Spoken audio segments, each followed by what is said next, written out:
Okay guys, welcome to the 5th tutorial, which is planning and programming. We thought that the best way to present this to you guys was more in a podcast format. I think that we thought that might be the best way for you guys to absorb this information, so it's not so lectury, because there was going to be a lot of theoretical components to this this tutorial, and then we were going to get you to do a few practical assessments. I will give you all the documents to do the practical assessment. I suggest that you do it, and then you can shoot it through to either Graham and I. I'd say actually tag us, attach both of us into the email, so one of us at least gets to have a look at it and go over it. That's probably the best way to do it, eh? Yeah, for sure. Yeah, so I'll make a slide with our contact details on there again if you didn't write those down in the first couple of weeks, and then just email it to both of us, and both of us will get one of us will get a chance over the next few weeks to have a look at your program. And you'll know more what I'm talking about once we get into it. That's about it for introductory. No more information. As you can see, we're self-isolating here. We're about 30 centimeters away from each other, but that's our choice. And we're going to be drinking coffee and being a little bit more casual, so hopefully that works well for you guys. So starting off, we're talking prescription and programming. So the first thing that we have to do always with a new client, and we do it regularly with clients that we have for a long time, is an induction process and then an ongoing screening, testing type process. And that depends on who you're training and who they are. So the first thing that we're going to talk about is SMART goals. So SMART goals, the S is specific. So how, Graham, would you explain that to somebody when they're setting their goals? I would make sure that the goal is something that is completely specific to what's going to help them with their goal. So say if it's for sport, maybe it's for rugby, I'm concerned about their agility, their speed, their change of direction. So I would want that outcome measure or that goal to be extremely specific to those tangibles, being speed, agility, change of direction. So do you have to generally educate your clients on that, or? Yeah, for sure. Yeah. A lot of it is a big selling point of this is why these goals are important to you, and this is why we need to work on them. Because a lot of the time, clients may be a little bit misled on what's important. Yeah, I'd agree with that. So often the clients will come in with, weight lossy type goals, but you have to lead them towards the specific goal. So what are they, rather than just weight loss, like how much weight do you want to lose? Is it just fat mass that you want to lose, or muscle as well? Do you just want to be a smaller human? So there is a lot of education around the S component of the SMART goal. I guess that's where measurable comes in as well. Yeah. So yeah, obviously I've led into measurable there. So you can't manage it if you can't measure it, and that's one of Gary Slater's favourite quotes as well, that you'll have him in third year. If we don't measure it, how do we know that we're creating a change? So what are the kind of things that you measure, Graham, with your guys up at USC? So a lot of it would be speed testing, range of motion testing. Wire balance, funnily enough, is something that we're huge on. Ankle clearing tests. So something that we can go back on and keep testing to track change and track progress. Yeah, nice. With what about body composition? Do you do much of that? Not so much body composition. If we do need to do that, we'll send them external to maybe get a DEXA scan, bod pod, something like that. We work pretty closely with the nutrition team upstairs, but for a lot of the more general weight lossy type stuff, just body weight, skin folds, very rarely. Yeah, with the general population, I'll generally mainly do just like a waist measurement, and that's probably enough, because I try not to be too intrusive, especially on their first, when they first come into a gym. You got to remember that these people have gone through a whole heap of psychological factors to even get to the gym. So I'm very conscious of that, and I don't want to be prodding and pinching them at that point because they're not athletes. So yeah, it's setting them up for failure if you're going to make them feel a little silly on day one. Yeah, that's like I'm always concerned about that, and it's one of the worst things I see in gyms, I think, is that new client who's already scared essentially, and they're getting prodded and like 1,000 different measurements when one waist circumference is usually enough. especially because that reduces the huge risk factor. So For sure. maybe weight, but quite often I try and get them out of that mindset. Yep. So the next one, I always say attainable. I think there's a couple other ones for A, but Accessible, attainable. You know, that's for the general population. I'm generally just guiding people to what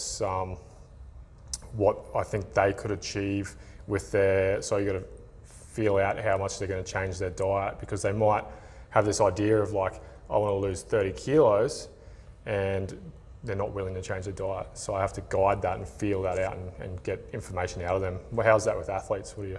Yeah, I'd agree with that, and I think it's important with SMART goals to make them a bit more on the short-term side. Long-term is important, but long-term goals are almost always made up of a series of short-term goals. Yeah. So keeping it something very short-term and easily attainable within maybe 6 to 12 weeks, and then reassessing those SMART goals maybe every quarter.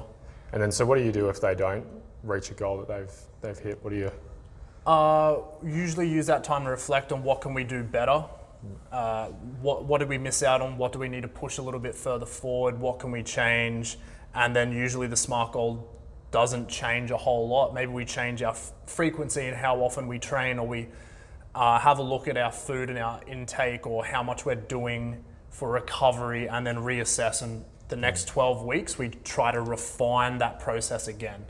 I guess that matters on how far away they were from missing that goal too, hey? Like, Yeah, you know, for if sure. it's 10 kilos versus only 1 kilo. Or, And I think the big thing as the trainer or the coach is you need to make these achievable. Yeah. Because if you have a client or an athlete who is consistently falling short of their goals every 6 to 12 weeks, it's not good for the mindset or the psychology of a client or athlete. The goal setting process is huge because, I find with general pop, my experience is they're always think it's going to be easier, and their goals are way higher than they could really realistically achieve. And I guess that goes into the R, so the A and R sort of meet together really. So it has to be attainable, which also has to be realistic. Yeah, exactly. And you almost always want to be a little bit conservative, because they're going to feel bad and you're going to look a little silly if they fall short consistently.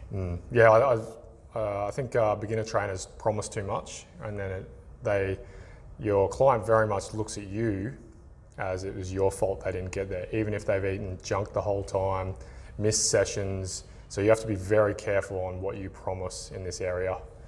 And the last one is T, which is timely. You got to remember these acronyms, some people have changed them. So I've always gone with timely as well. Yep. So then you have to put time frames on it when they're going to reach these points. And that's sort of, the whole SMART goal system links into each other, because you need to be able to measure it, it needs to be realistic, and we have to set a time on it. So you can see that they're all flowing into each other. And you have to be well aware of, how much is a realistic weight loss goal per week, or how much is a realistic strength and power goal per week. So that's important, and you achieve that through experience. Do you have anything else here? No, I nailed it. Yeah, so I think we're all over that.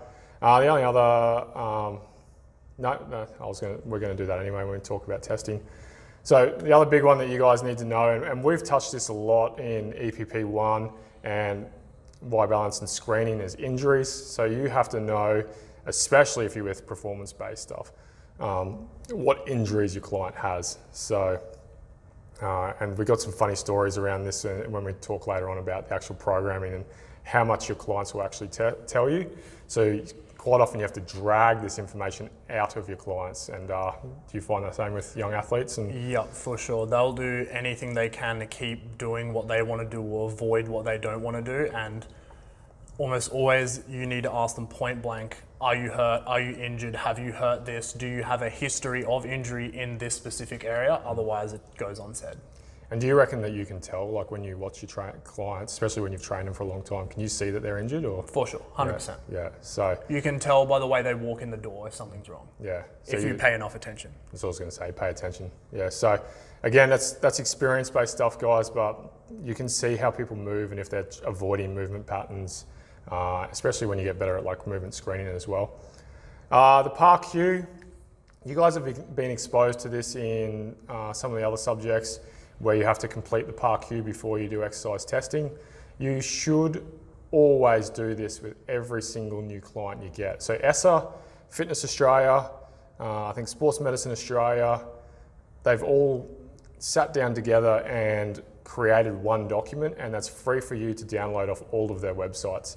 You can modify it and make your own documents, but I would say generally I just stuck to theirs because that's the industry standard.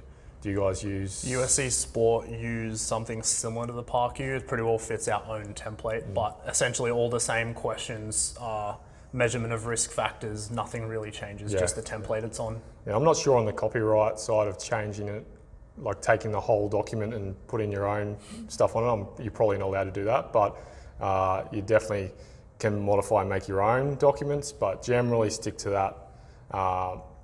It's really a risk analysis tool, and it leads you towards whether the client needs to go see somebody first before they train with you. But in saying that, they've become less strict in recent years with the ParkU. Have you noticed that? Because the risk-reward ratio for exercise and health, they've sort of said, and I found this as well in private practice, if you try and, once somebody's in that door, you really need to get them training. That's got to do with a lot of that psychological stuff I was talking about. Once they're ready to go, you really want to get them started. If you send them to a doctor and then you put like a little barrier or an excuse for them. So ESSA and that have identified that and agree with that, and they've sort of moved to less of a barrier, and it's really, if they're high risk, send them on. Same thing with sports probably. Yeah, don't think just because you're working with athletes, there's no need to do a ParkU and risk factor tracking, because athletes are usually the type of the mindset that will bury everything to keep doing what they're doing, keep competing in sport, keep training while there are underlying issues. So they're probably just as at risk as everyone else. Yeah. And they're probably more likely not to tell you. For sure. So we got down the bottom here, and you notice they've all got question marks. So some people are very regimented on the ideas of testing and screening for performance.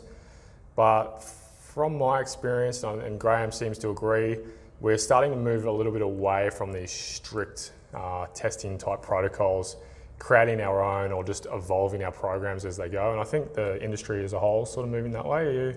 Yeah, definitely on the strength side, it's become less regimented. Yeah, there's less 1RM testing, I think. So that's 1 repetition max, if you guys aren't familiar with those terms. So we'll say RM.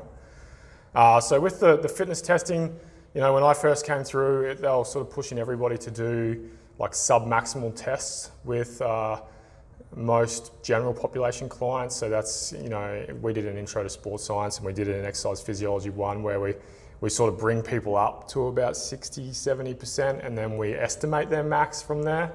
Don't see it so much in private practice anymore. Are you doing much fitness screening?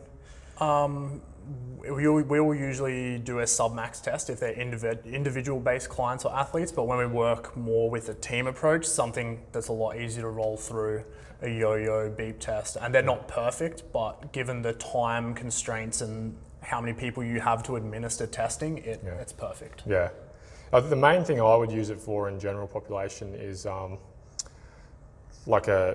back to your SMART goals, and so that we can show them that they've improved. From experience, guys, you're not going to get much weight loss, or clients actually achieve significant weight loss, because, and I can provide you papers on this, exercise isn't a great stimulus for fat loss. It's very much, you hear guys talk about 80% diet, 20% exercise, but I always say, well, it can't be done without diet. So to me, it's 100% diet. So if you provide them some pre-screening and incremental testing, then you can at least show them that you are assisting them achieve their other goals.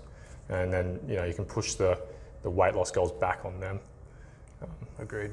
So the strength testing stuff, like we're talking about there, we've moved away from the 1RM testing for general athletes.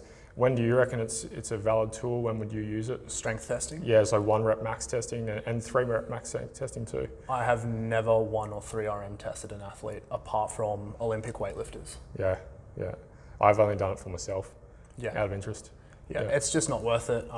The amount of load on the bar or how far up you are the force velocity curve for an athlete, it's not needed. They'll never experience that in their sport or under the demand of whatever it is that they're doing. So there's no need to test it. It's too high a risk. Yeah.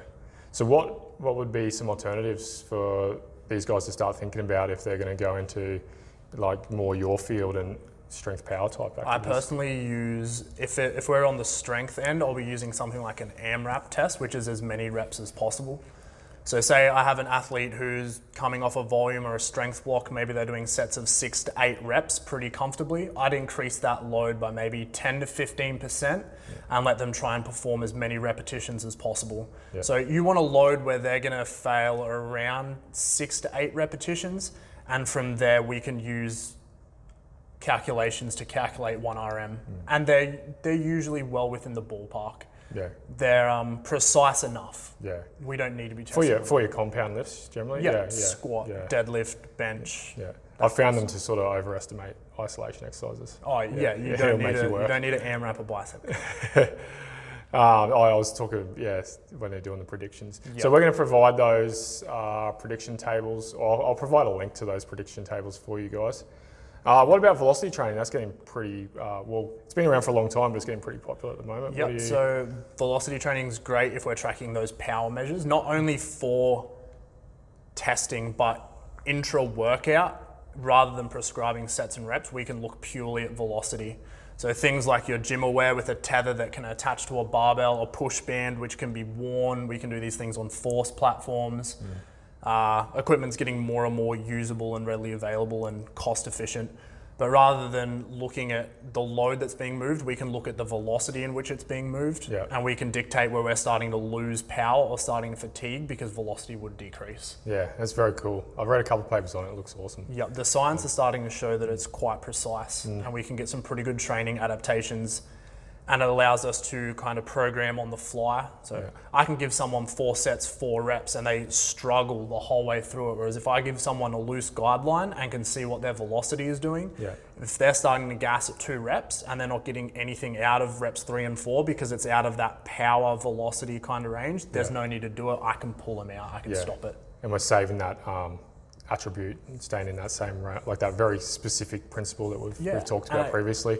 It comes back to that, move fast, train fast, move slow, train slow. If we're doing slow reps, we're probably getting a negative adaptation. So now we get that real-time feedback of you're not moving fast enough, let's call it. Yeah, that's cool. So I know that we've got Gym Aware. Have you guys got the other one, the band one? We use Gym Aware. Yeah, Gym Aware. So make sure you guys get a chance to have a go at those when we're all back open, and they are around. Graham might have to let you in and have a go, but we might even try and make a shoot somewhere where you get to play with them at some point. Body composition. So there's lots and lots of stuff on the market body composition wise. Let's talk about, we'll start with we won't name any brands, but your scans that you get at your local gym where we hang on to the machine. So the bioelectrical impedance measures. So one of our staff is actually an expert in it. Well, Gary Slater, who you'll meet, is an expert, but Ava Kerr, who is the laboratory tech manager, actually did a PhD on this, and there's some interesting findings. But what do you think about it? I think Gary mentioned something to us that he went first thing in the morning and then came back later that day, 12 hours later, and had a 10% difference in lean mass. Yeah, the reliability on the day. is rubbish. Depending on the level of precision that you need, so maybe for Gem Pop, you might know that it's a little bit fluffy, but if it gives them something tangible, not super evil, I guess it depends on what you have access to. Not everyone has the money to go get a DEXA scan or to hop into a bod pod. Yeah, so we got those facilities at uni, and you guys will use them. The DEXA scan and the bod pod are essentially the top. The bioelectrical impedance scans are very unreliable. They'll give you very different measures.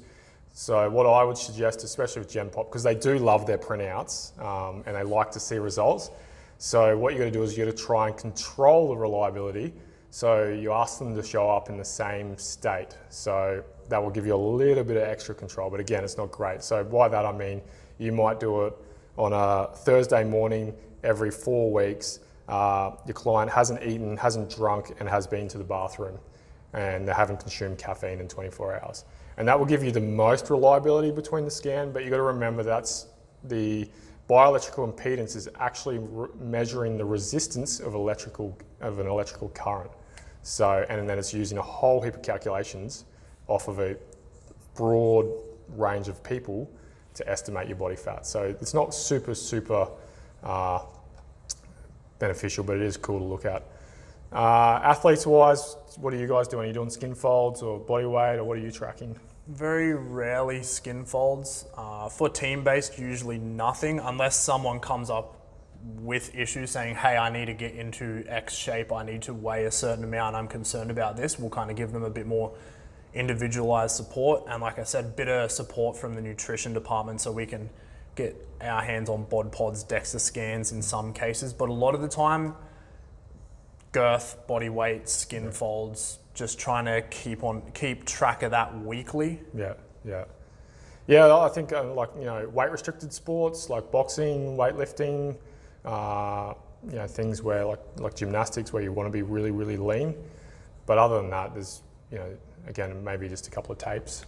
You know, if you're working in athletic sports, you really need to know it, like bodybuilding. But most of those guys are, you know, they're not hiring trainers usually. So yeah. I think, body weight can be good and evil depending on the population you use it with. I think a lot of gem pop or people with weight loss issues will look at body weight as the end all be all and think that that determines your makeup and your composition. If you can use body weight intuitively with how do you look in the mirror, how do you feel today, do you feel lighter, do you look better, what does your shape look like, what are your girth measurements like, then it can be useful. Body weight on its own in the wrong population can be a bit evil. And you guys will learn a lot about the female athlete triad and those kind of factors as well.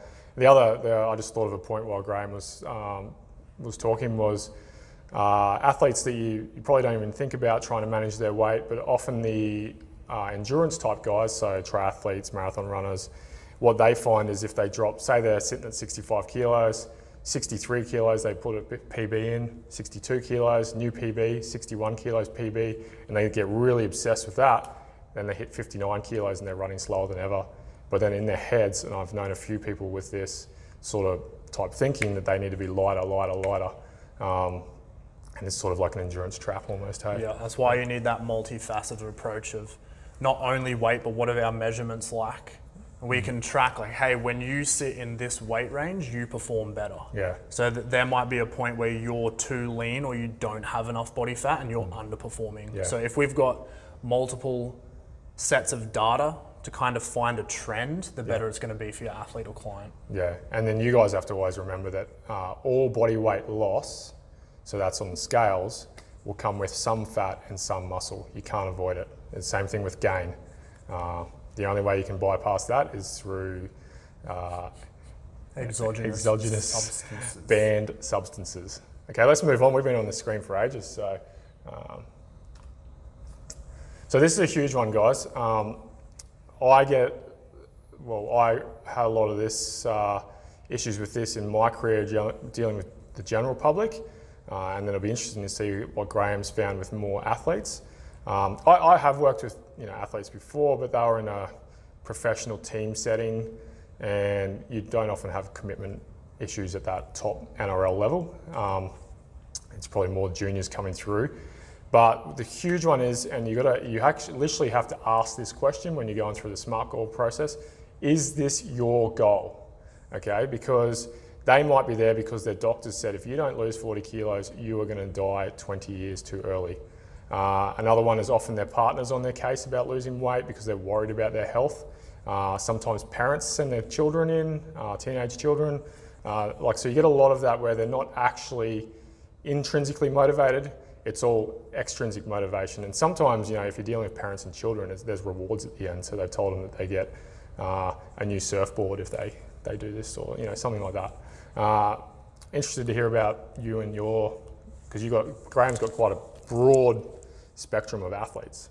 So yeah, I think it's usually around 50-50, and depending on the age of the athlete. So usually when they're younger, there can be a point where it's very intrinsically motivated. They want to be successful, they want to perform well, and then it might get to a point where they're maybe getting sick of sport, but the parents really want them to continue, and then it becomes I'm just doing this because my parents want me to, and then it becomes very external focus Yeah. of what's motivating them. And then that can be the same all the way through from developmental athletes to people at the end of their career.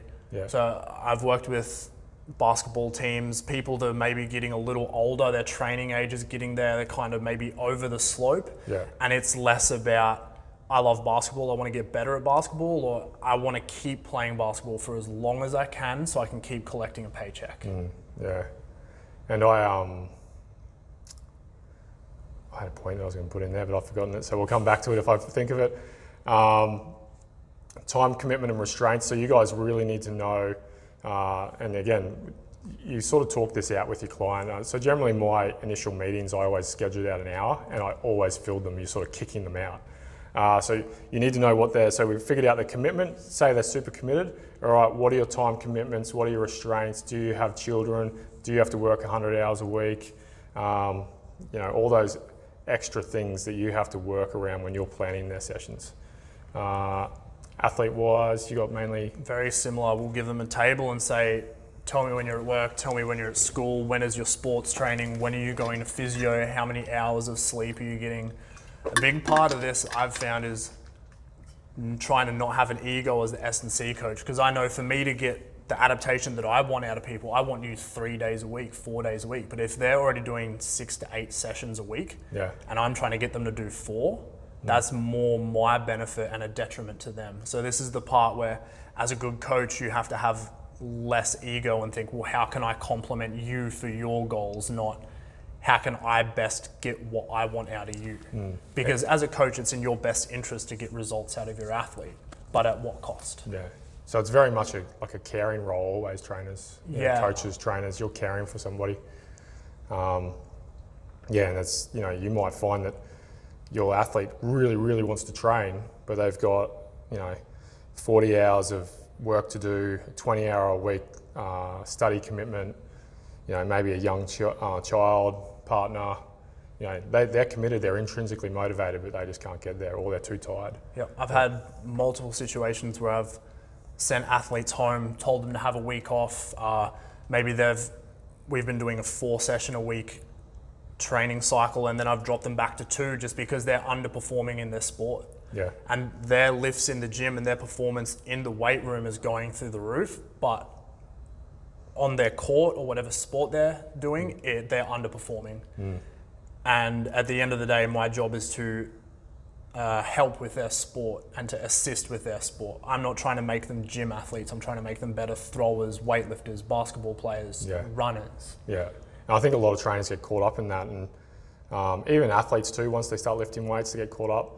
But I remember our strength statistics at the Titans, some of the if you had a strength board, the top sort of 5-6 guys, maybe one of them was A grade and the other ones were reserve. So strength does not necessarily mean skill, ability, professional level athlete. The other thing you guys need to start thinking about, we use the term training age when we're talking about athletes generally, and generally I'll ask my clients about their experience in the gym.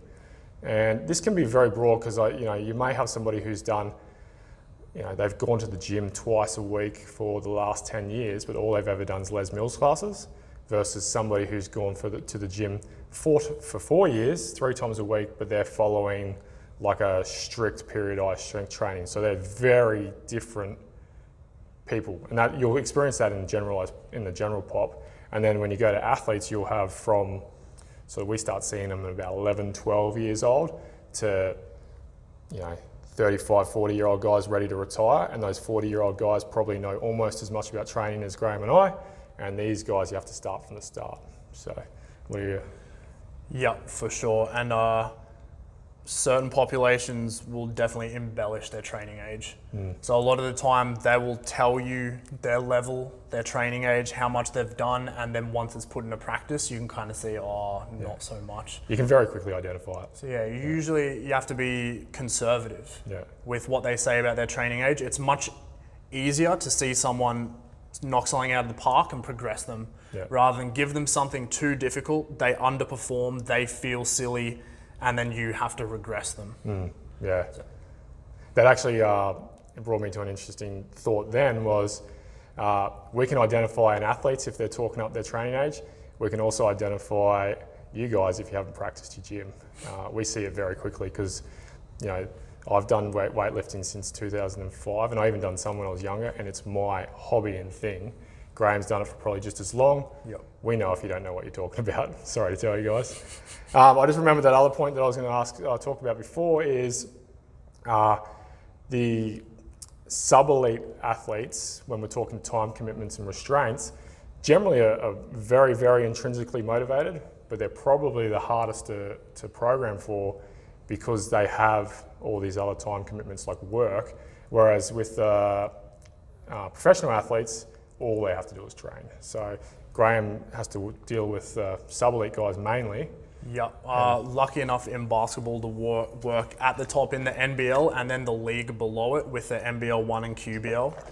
And the athletes are just a completely different kettle of fish. Your semi-pro guys are working 9 to 5 and going straight to the gym and then getting on court. So they're probably not getting home and in bed until 11 p.m. Yeah. And that reflects their training. They're the ones that want to do a lot more. They want to prove themselves. They want to train like hell so they can get to the next level. Whereas at the pros, they're home, back in bed by 2 p.m., eat whatever they want. Yeah. A lot different.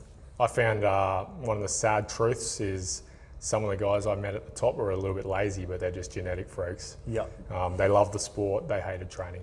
100%. Yeah. So be aware of that, guys. Like, you know, there's a lot of that motivational stuff saying if you train hard, you'll make it. But if you've got somebody who is genetically gifted and really loves the sport, they might not have to train that hard. I don't really like to sell that, but you know, I've experienced that. You've probably experienced that. There are outliers, but usually... Yeah. If you're 6'9" and you can dunk from the age 13, you probably don't need to lift much weights. Just stay healthy. All right, let's move on.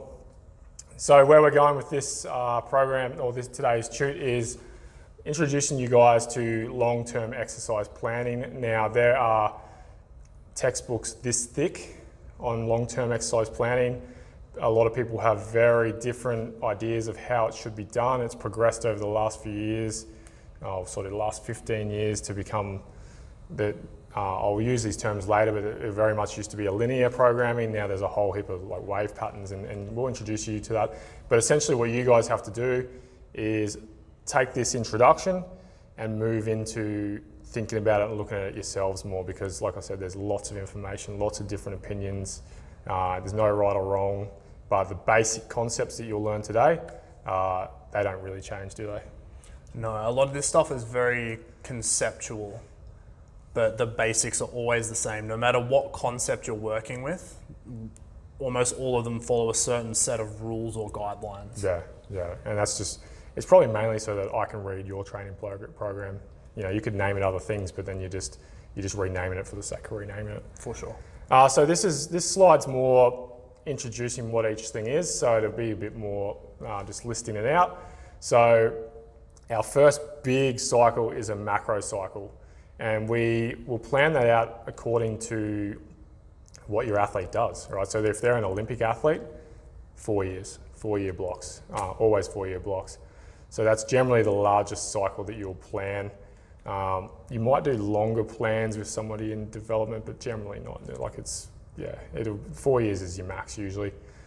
1 year, so that's sort of like our team-based sports. We'll generally only plan for a year, and if you sort of plan further than that, it would be very tentative, because it's very hard with team-based athletes to know where they're going to be in a year, because we get a lot of detraining, injuries, all that kind of stuff involved in generalised sport. Yep. And for you guys that are completely uninterested in sport, you still need to have these ideas in the back of your head, because if you keep giving the same stimulus to your general population client, they'll get results for say 6 to 10 weeks, and then if you don't change it up, they will not get any more results really. It's sort of like if you walk the block every day, you stop getting results from walking the block after about 2 weeks. So we need to provide that stimulus for adaptation, and we can talk more about that later. So then moving on, so when we're designing programs and long-term plans, we're very much trying to create improvements in specific attributes. So we are trying to make Graham jump higher or run faster. So a sort of generalized workout out of the day, cookie cutter program won't cut it for this type of training, because, and we're going to talk about this, some attributes that we train will impact on others. So, you need to plan it out and have a very, very targeted approach to improve specific attributes. So generally, and we'll show you the outline of how to do this. We'll probably make another video of how to do this, but generally we work backwards. So Graham may have a client that's it's definitely easier to write these for somebody who has one event. So like an athletic type sprinter. It gets a lot harder when we got week-to-week competitions or basketball where they have 2 a week, 3 a week competitions. Yep. So that's where you get really advanced. But we go, all right, this person needs to be optimal here. Boxing's really easy. You're fighting in 6 months, and we're going to work backwards from there. So general population, this is where we're looking at that timely stuff. So in our SMART goals, timely, so he wants it in 3 months. We need to know when we're going to taper, and you often have to figure this out with your athlete with trial and error. So you might put a couple of practice tapers in there, because if I just go like a clean week off, he might actually perform poorly there, depending on the athlete and their individual difference. Do you find that? So. Yeah, everyone's very different with the taper. It's going to depend on what type of training you're coming off of. So for instance, powerlifters might take a 10-day, 2-week taper. Someone in a different sport, maybe a track sport, 5 to 7 days. It's completely different depending on the load and the intensity you're training at leading up to a certain event. Yeah. So it's not a clear cut, and this, with all this kind of stuff, guys, nothing is clear cut. You have to figure out, because every individual responds differently. I found when I was training, if I had the week off and then the event, this is for boxing, I was no good. But if I had the week before off and then I was sort of ramping my training up a little bit during this week, I had a really good session. Yep, some people feel better when they're physiologically recovered, and some people feel a little crap when they're recovered, but they haven't had enough time to work on the motor pattern. Yeah. So a big thing in Olympic weightlifting is ideally you'd want a 7-day taper to allow yourself to physiologically recover and supercompensate. But if you haven't practiced the motor pattern of the snatch and clean and jerk for 7 days, the moment you get in the warm-up room and start warming up that snatch and clean and jerk, it's going to feel rusty, it's going to throw your confidence. So there's a duality in the relationship between the two, and it's very person-specific. Yeah. And like things like, even, I know it's not like a long-term planning, but with the idea of recovery, like, if they've got an event at 9 o'clock at night, you have to make sure your athlete's up at 8 in the morning and they're out doing stuff. They're not just laying around on the couch. So it's not a taper, but if you recover too much, you guys probably have experienced it at the moment, you get lazier. You get rusty. So, yeah, rusty and lazier. You have to plan out breaks, holidays, work in your yearly plan. So you identify the competition, like key events, so maybe qualifying rounds, when we're going to taper for those, when they're going to be away, work commitments, maybe they're in Sydney for the weekend, anniversary, all those kind of things. Yeah. Worldwide pandemics. Right now is a perfect example of, I had to rewrite every single athlete I have's programs to general preparation and just pretty well volume and maintenance, things they could do at home within a week, just to keep the ball rolling, because we don't know how long this is going to last. And you don't want detraining, which we'll talk about later. Exactly. So we've talked about testing, so you've identified what testing you want to do, but then you've got to program it in. Remember that generally testing will be pretty close to max, so we're going to need recovery or a deload week afterwards. So depending on what you do, if you do 1 RM testing, that's a maximal session, which will have a lot of neurological fatigue, lots of muscle damage. Like powerlifting athletes, they generally do 1 RM once, and that'll be for the event, because they have 3 weeks of, they're just tired. So some high intensity activities take weeks to recover from. Okay, so then we'll move into mesocycles, which will be your blocks, generally 4 weeks to 6 weeks, depending on athlete competition schedule, where you are in the program. So if you're in pre-season and post-season, but I generally write for strength training in 4-week block, because we get pretty heavier loads. But if you've got somebody that's younger, you could probably do 6 weeks, because they're not getting so much intensity. Microcycles is your week by week plan. So you map out Monday to Friday, just how you probably do your study timetables, work timetables, all that kind of stuff. And then you need to be aware of how a session should flow, how you should write it, all the physiological attributes you're going to train, all your different variables within training sessions, and the particular exercises you're going to do and how they all link together, because that's very important. Anything else before we move on, Graham? No, I think the length of cycle is an important concept to get your head around, because it's not going to be the same for everyone, for every sport, for every level of athlete. It might come down to purely time constraint. If I have 12 weeks, I could write 3 4-week blocks or 2 6-week blocks, and that might depend on the training age. Someone who doesn't have a very high training age, who can't really maybe train at a higher load, high intensity, maybe doesn't need the power portion of training, I might do 2 6-week blocks. Yeah. Whereas someone who's actually going to get a lot and has the training age where I can give them plyometrics, jump training, more power-based stuff, they might benefit greatly from 3 4-week blocks where I can actually get them right down the force velocity curve towards power. Yeah, and they don't need to, I completely agree. So yeah, junior athletes, 6 weeks blocks, high intensity stuff when we're elite athletes, 4-week blocks, depending on training age. Sometimes you don't get a choice either. You might get told, hey, season starts here, you've got 8 weeks. Yeah. So it's not always a perfect world. No, it rarely ever is in sport. Okay, so our macro cycle, these are just mainly the things you have to consider. So the macro cycle, remember, is our big plan, and we'll show you an example of doing a big plan. But if you search macro cycle for sport on Google and just go to pictures, you'll see thousands of them done. And that's a good place to get your templates from.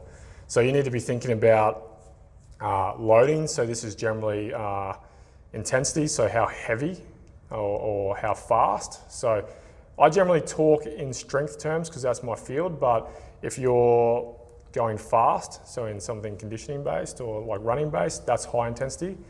So anything where it's got more neurological load is what I would consider intensity. And then how much volume that we've got. So generally if you bump up the intensity, we have to decrease the volume.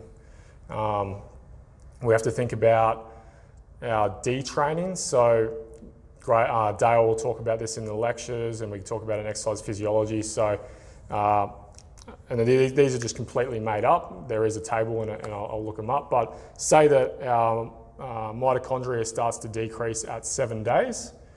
So that's volume, number, mitochondria enzymes. I'm not 100% sure at 7 days, but it's around there somewhere. Then we need to hit that training stimulus at around 6 days. Would you agree? Yep. Yeah. So if we know that it starts to reverse at 7, so detrain, you got to make sure you hit it before 7. And there's a whole table of attributes that you guys will get introduced to through the year.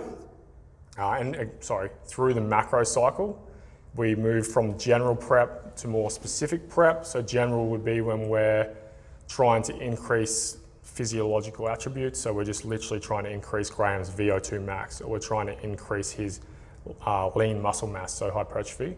And then you move slowly towards specific movement patterns, speed patterns, higher intensity.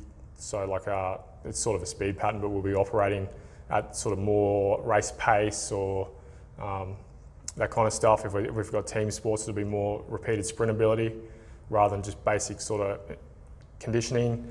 I've talked about this a little, where the volume will decrease and we move more into intensity, and we've got a nice graph for that for you.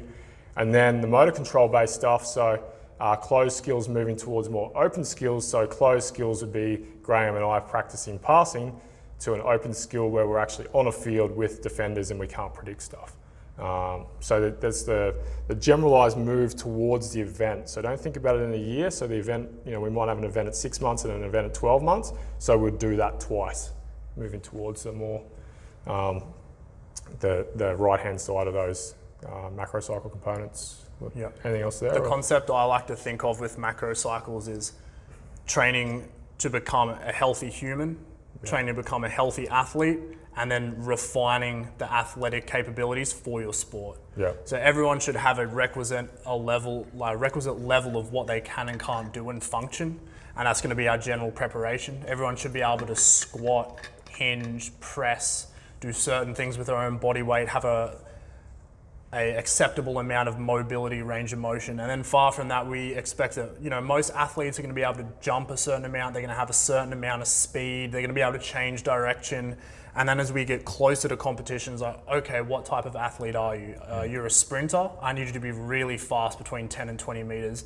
I need you to have really strong glutes and hamstrings. Yeah. I need to make sure that you're robust and you have enough volume and load where you're not going to get hurt during track starts. Yeah. So yeah, essentially you're moving towards it looking like the actual sport. Yeah, and think of a funnel-based approach, whereas things that everyone should be able to do towards these are the attributes that make you the athlete you are. How do we refine them or make you healthy enough to keep doing this for a whole season? Very important. And once you work with athletes, it's very much just keeping them on the field. Very much. It's a duality of increasing performance and just keeping them healthy where they can last the entire season. With general population, I would say you're just moving more towards their specific goal. So if you've made some, weight loss is a little harder, but you can sort of peak their weight loss because especially with like bodybuilding type athletes. But generally I'll push people to have like a muscle mass gain or a strength gain or something like that, like a performance criteria. And so we'd do some hypertrophy to try and build their actual lean muscle mass, and then we'd be pushing towards strength to make them stronger so that when we retest them, you can say, look how strong you are. So you've shown some result. So that it is appropriate. You don't have to be as specific with general pop, but you need at least in the back of your head what you're doing. Okay, so this is the graph that we were going to discuss with you guys. Very broad one, but you can see here we've got our mesocycle blocks. So hypertrophy, strength, power, peak, and this is very much a linear type periodization program.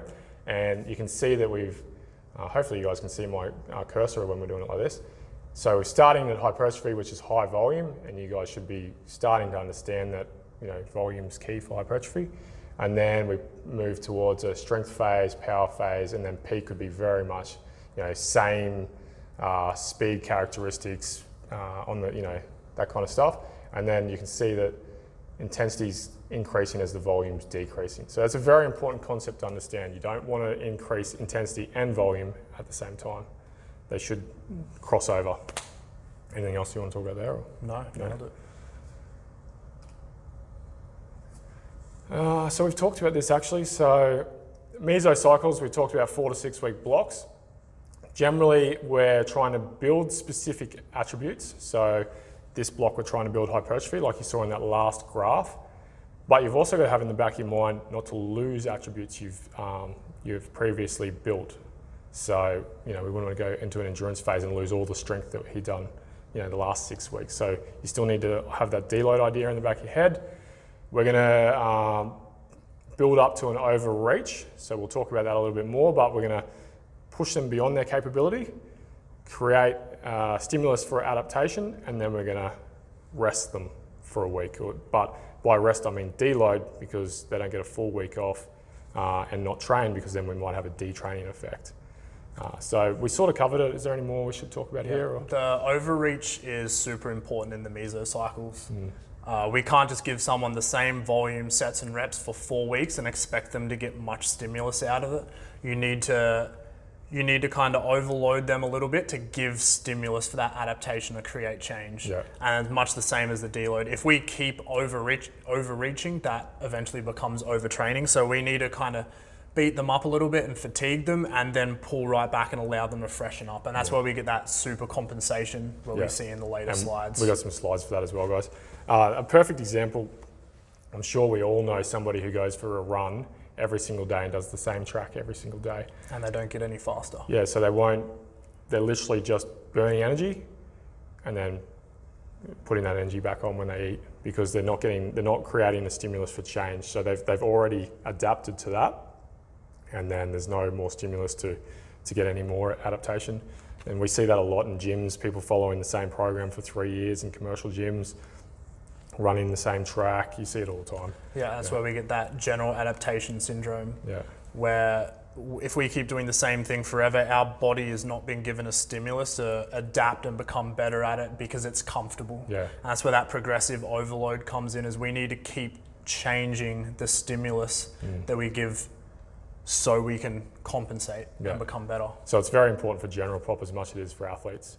It's the old, if it doesn't challenge you, it doesn't change you type thinking, except I think people go a little too hard on that. So it doesn't have to challenge you every day. So for sure. A little bit more targeted. So here's that super compensation graph that we're discussing. So if you can see here, so you can think about this over 4 to 6 weeks, but you can also think about it for a singular session. So we create a stimulus. Where's my cursor? So you got the cursor here. We can create a stimulus, and then our performance will actually decrease after the stimulus.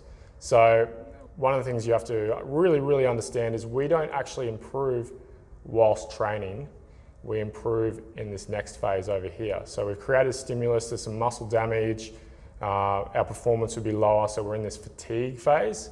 And then what happens is the body will adapt, and I keep losing the cursor, and we'll go a little bit over where we were already. So we've added a little bit of extra muscle fiber and hypertrophy. We might have gotten some neural patterning, motor control patterning changing there.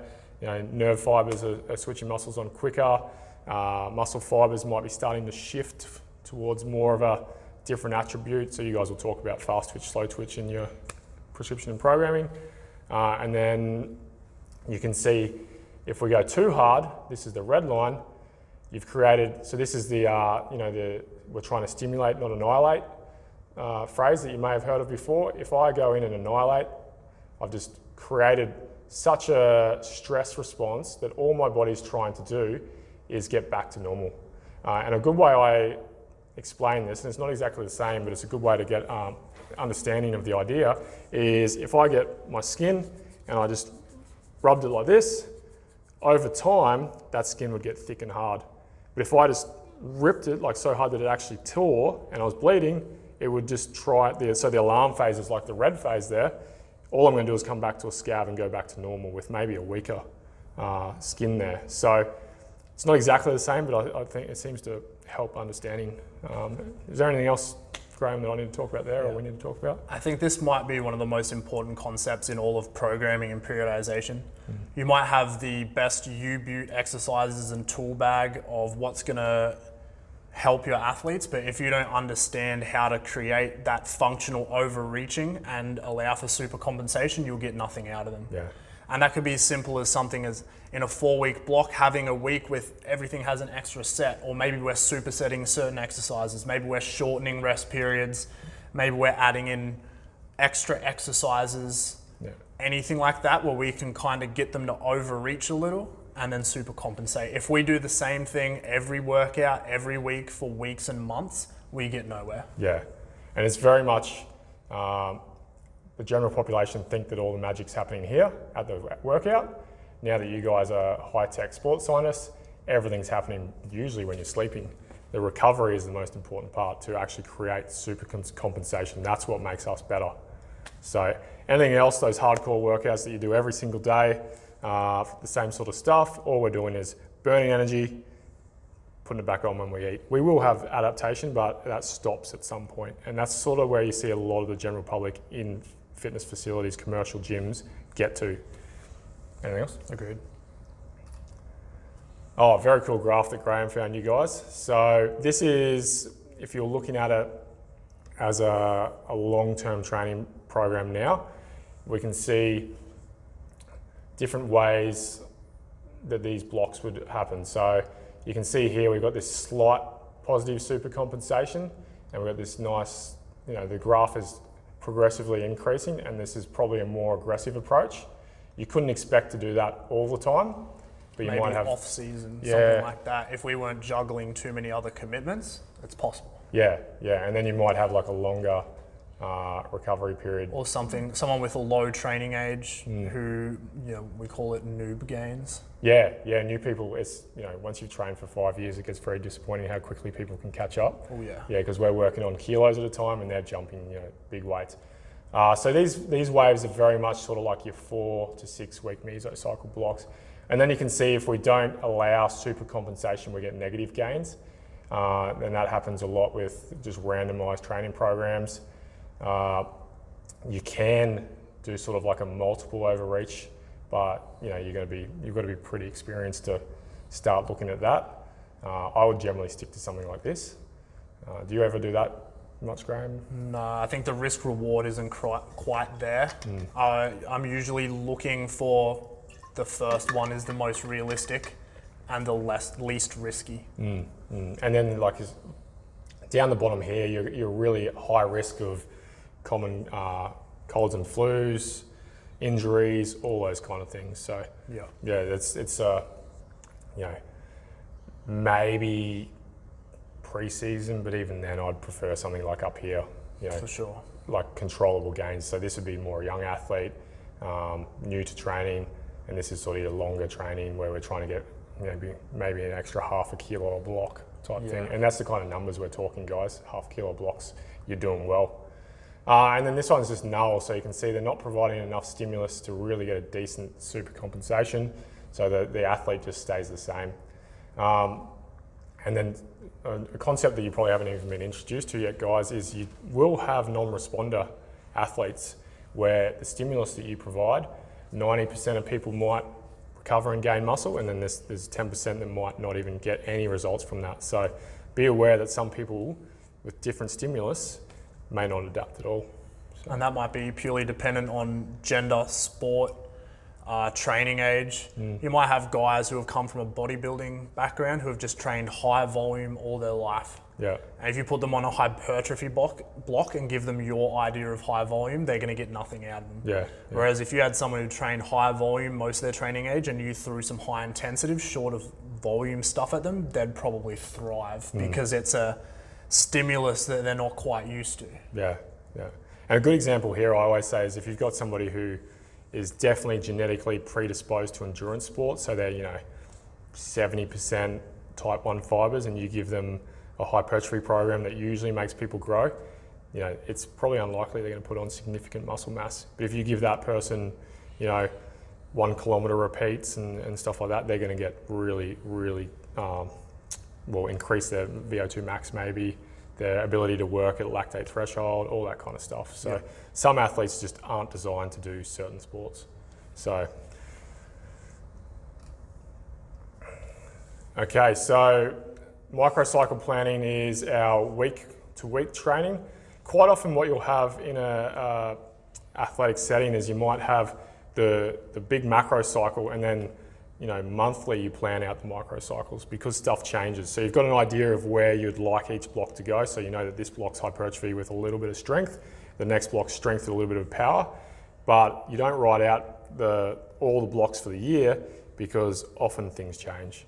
You might, that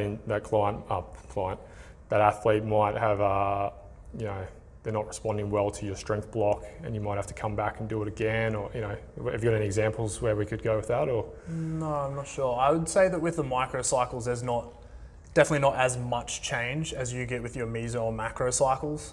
Usually our changes are only really volume. Yeah. This is where we have maybe an overreaching week and then a deload week.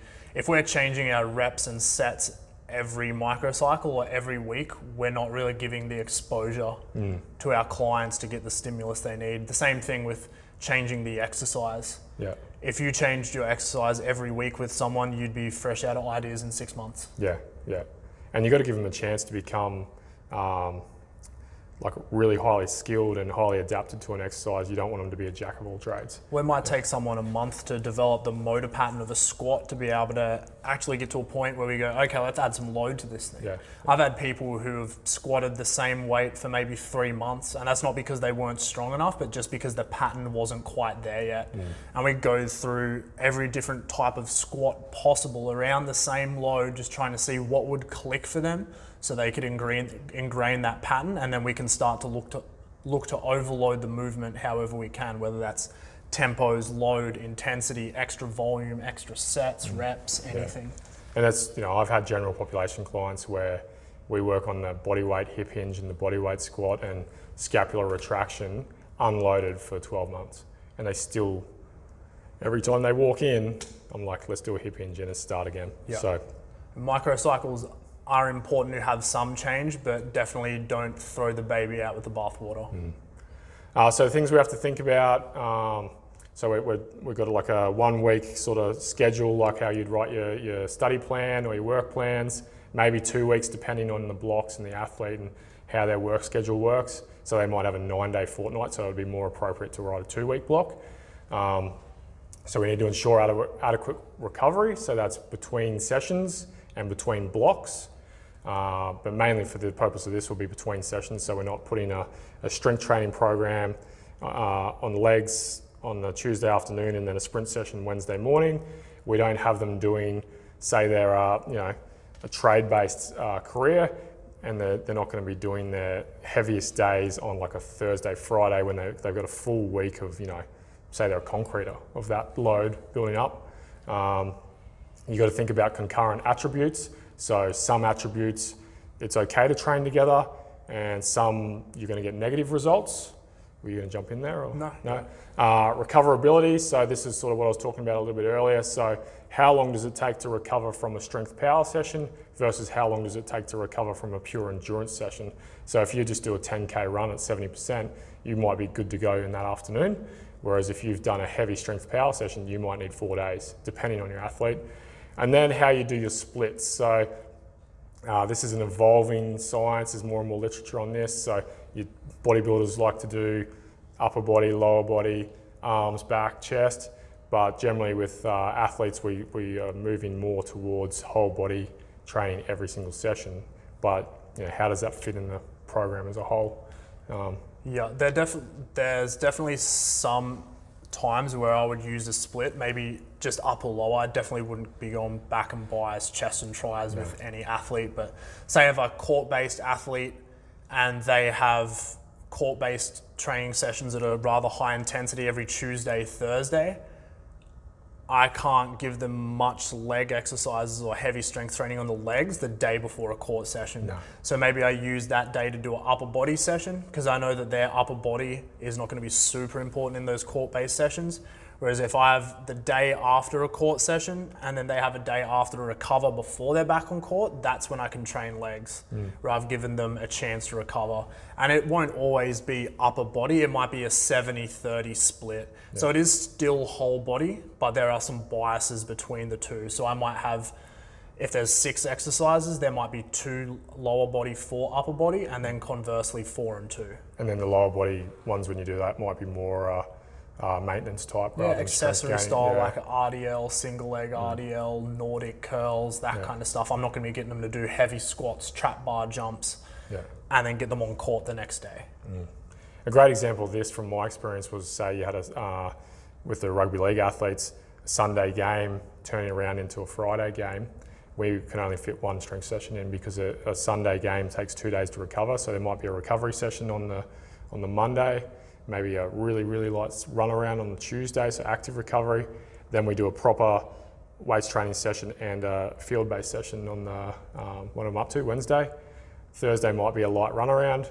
Friday's pretty recovery, and then Friday afternoon we're playing. So it has to change and you have to plan this stuff. And that's where it gets difficult because a lot of the players and even skills coaches will think like, oh, we need to take a week off training. This is where we really need to pull back and rest.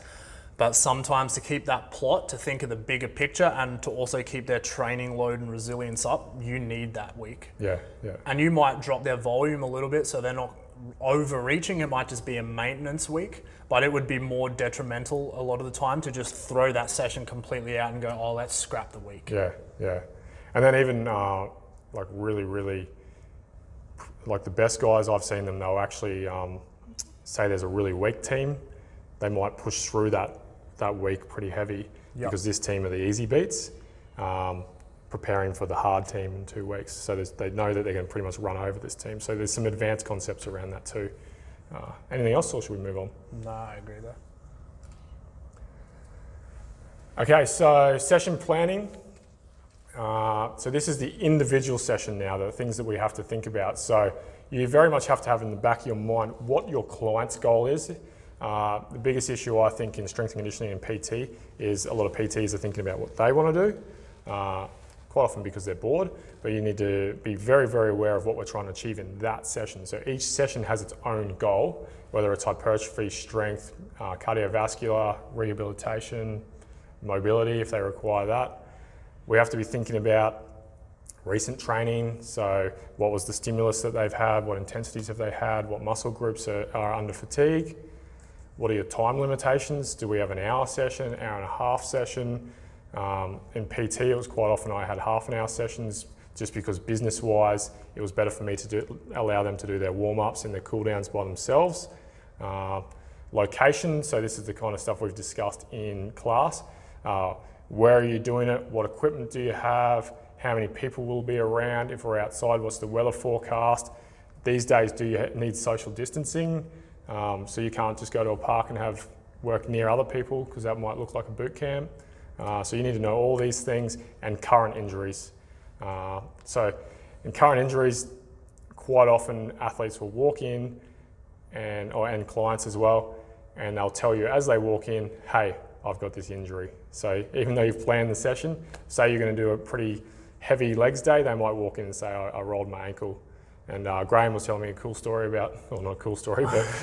I've definitely had athletes walk into the gym in casts because they've broken their arm on the weekend, or walk in crutches or in a moon boot with absolutely no warning leading into a leg day or leading into a heavy upper body day, and you've pretty well got the time they have on the bike, so 3 minutes of them warming up to rewrite a program and write a completely new general prep phase because they're probably going to be in a cast for the next 8 weeks. Yeah.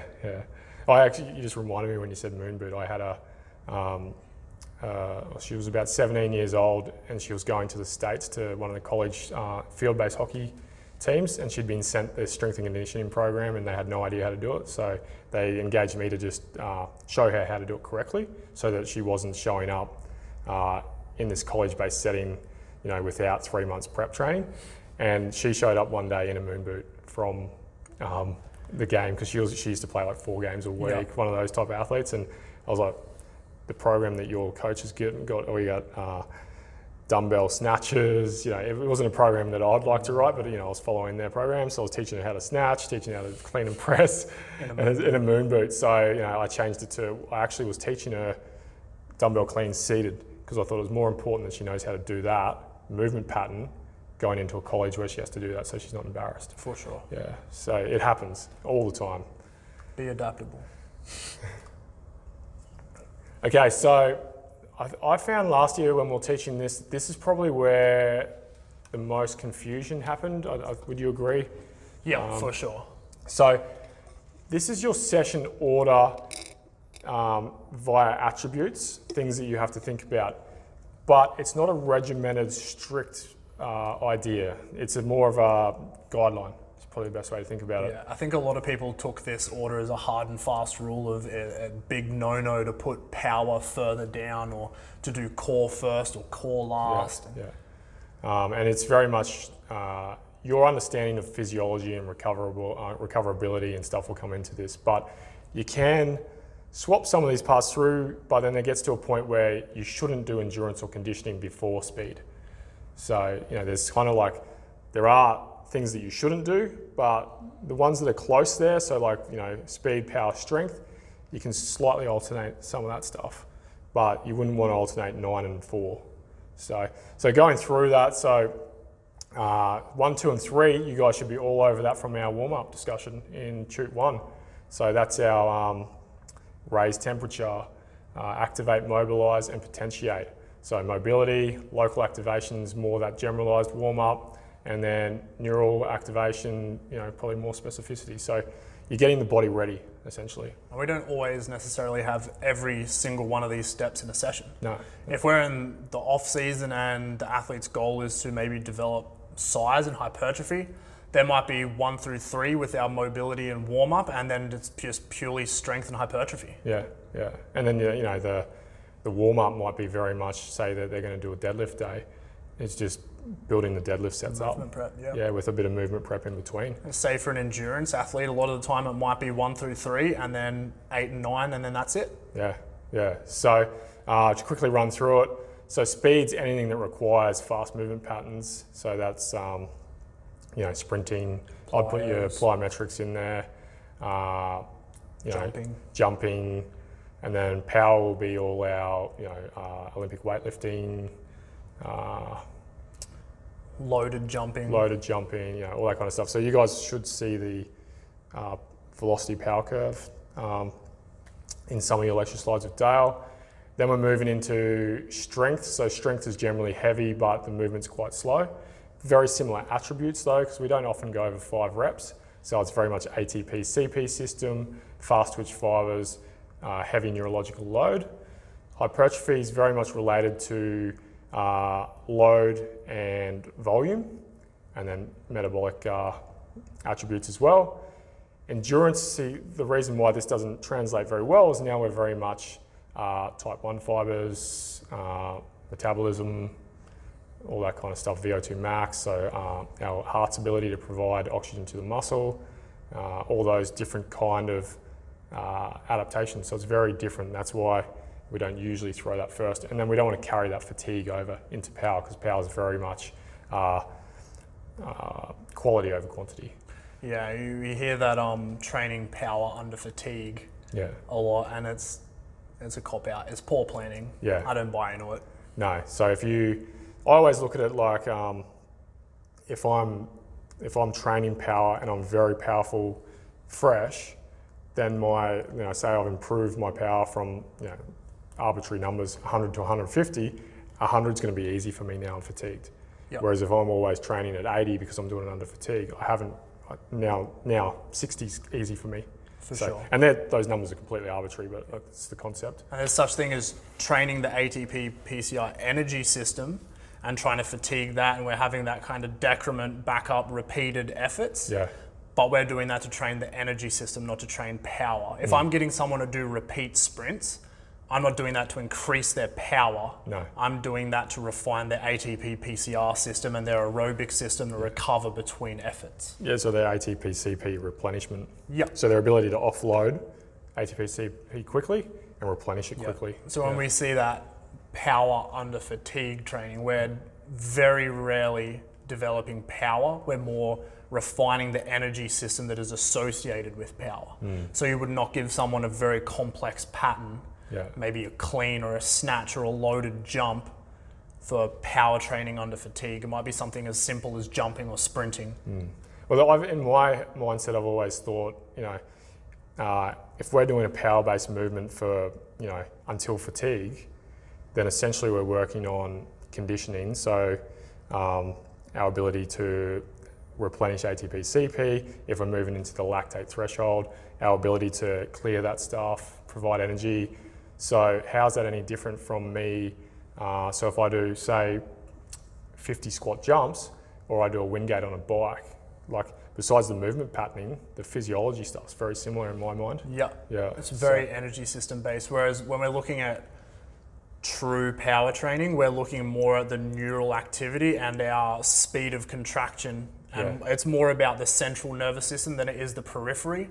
Whereas when we're doing that longer rep burst kind of stuff, it's very much the periphery, what's happening at the muscle with delivery of oxygen and nutrients. Yeah, so we're improving the physiology at the muscle. Yeah. So we can do that in many, many, many ways. So it's not necessarily power training, it's an energy system training. Yeah, so Metcon, or essentially if you're metabolic conditioning, if you've never heard of that. And in my mind, it's always like risk reward there. So if I'm just trying to improve that muscle's capabilities to deal with those energy systems, why would I do it doing something risky? Something complex. Yeah. Whereas with power, it's very much specific motor control, really quick firing of motor patterns. And like we were saying before with the velocity-based training, once that velocity drops, that shows that our nervous system is starting to fatigue and we're no longer getting the stimulus that we want. And that's where we pull back. So if we were doing a power-based movement for something like 10 to 20 reps near the end of a workout, what do you think that velocity is like? It's extremely slow. We're not getting that central nervous system adaptation. It's more about what's happening at the periphery with ATP PCR. And I've always thought like so if we're aiming for say 15, 20 reps on a clean, so we're sacrificing the attribute we're trying to improve because the load isn't high enough at the start. Exactly. So you're kind of like sacrificing it, and then at the end we're working on a different attribute. So to me, I was like, what's the point of that? Well, and think if for you to get the stimulus out of a power clean, say it's 70% at your first rep, imagine how 70% feels at rep 15. Imagine how it looks, the skill breakdown, the fatigue, other muscles that you are trying to work to develop that ATP PCR system. Are they even working anymore? Yeah, I'd say that you've recruited everything. Yeah. So yeah, and that's sort of, you see that a lot in like old school boxing training and stuff like that as well, where it's just like, we're going to smash them, they're not fit enough, but maybe they just need to be quicker.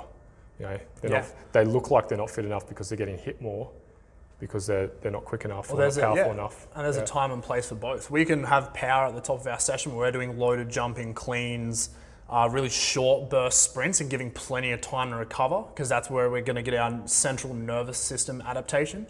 Then, you know, later, and this falls under conditioning, because it's energy systems training. Maybe I've got 10 meter sprints in 10 seconds for 10 efforts. So we call that a 10 by 10. Yeah. And I'm not doing that to get him to sprint faster. I'm getting him to be able to repeat efforts. Yeah. So while it looks like power training, because hey, it's sprinting and it's over 10 meters, it's not really power training, it's more an energy system training. So at the start of the session, you've provided stimulus to improve power. And then at the end of the session, we're providing stimulus to improve conditioning in that energy field, that energy system. Yeah. So yeah, I think the key point here is don't be so locked in to how this has to be done, but you very much want to be strategic. The last point there is recovery, and we've talked about recoverability. How are you going to plan your recovery? Are they just going to go hit an ice bath? Are they going to do stretching? Are they going to do breathing? Nutrition's huge, how much sleep they're going to get, all that kind of stuff. Yeah.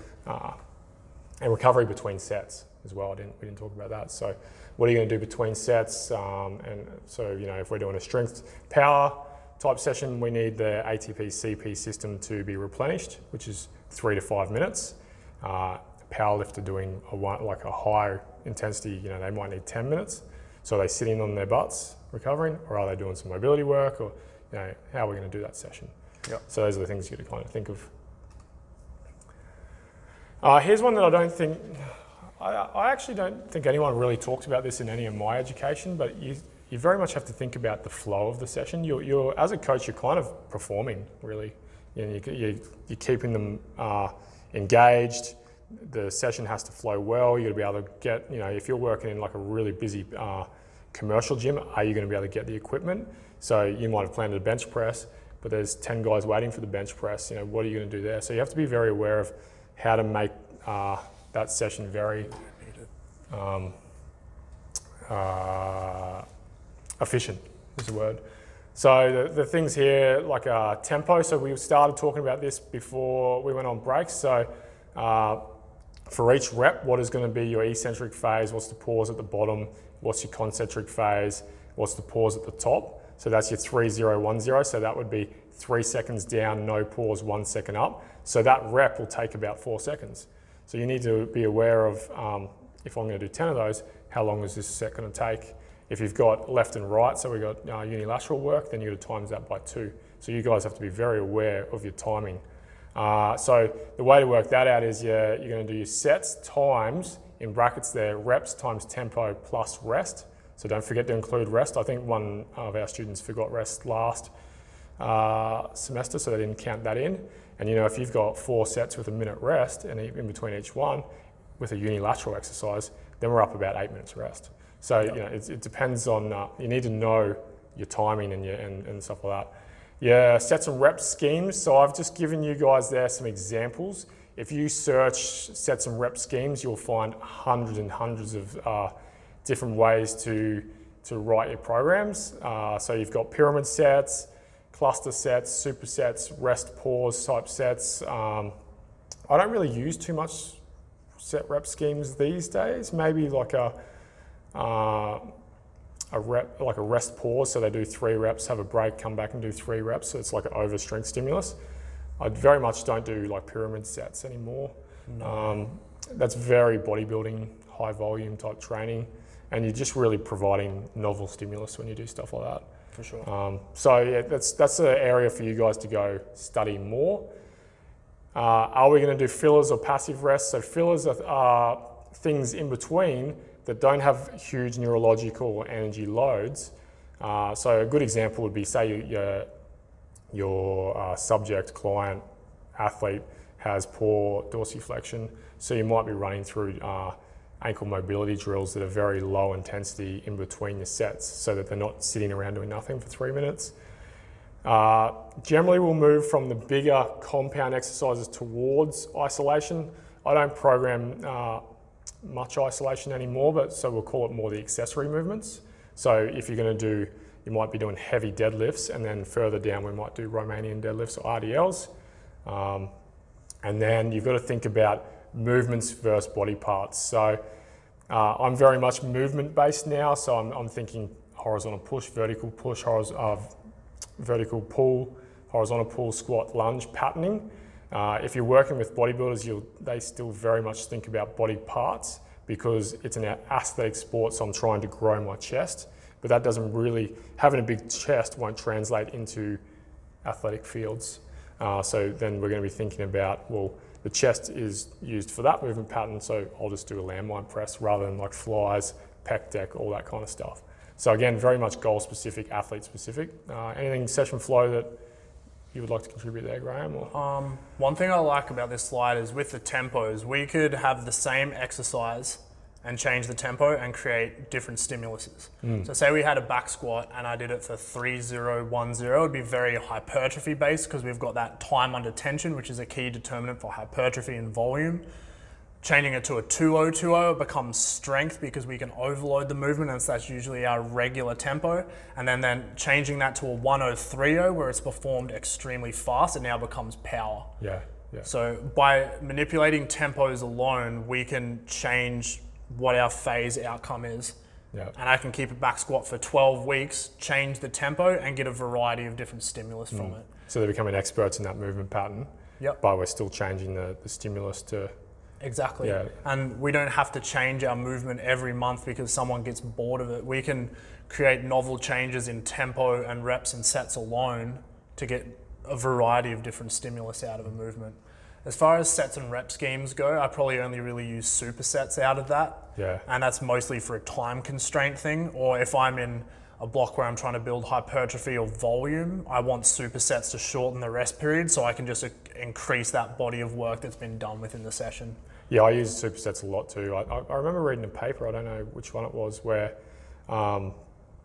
we can still get quite significant gains in strength and hypertrophy using supersets because, and they don't have to be like no rest supersets. I think a lot of people get confused. So I could do like a press exercise or a push exercise, have a minute rest, then come to a pull exercise, have a minute rest, and then I've had about 3-4 minutes before I come back to the press. So I'm quite strong and recovered in the chest. So we don't have to go bang, bang, bang for it to be a superset. So it's very valuable, the superset, for time and efficiency. You can go from a squat to something lower intensity upper body. I used to love giving people deadlifts to a chin up, but that's a hard set. Yeah, it's cruel. Yeah.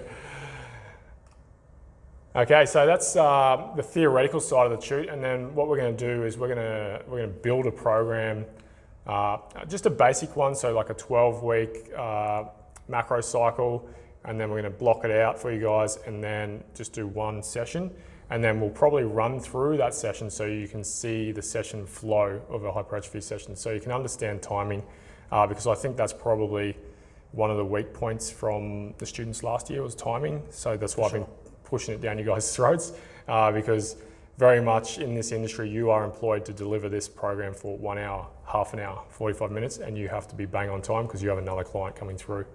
So that's it from me. Have you got anything else to add? Or? Not really. This stuff just takes practice. Programming truly is an art form, and it's a mixture of art and science.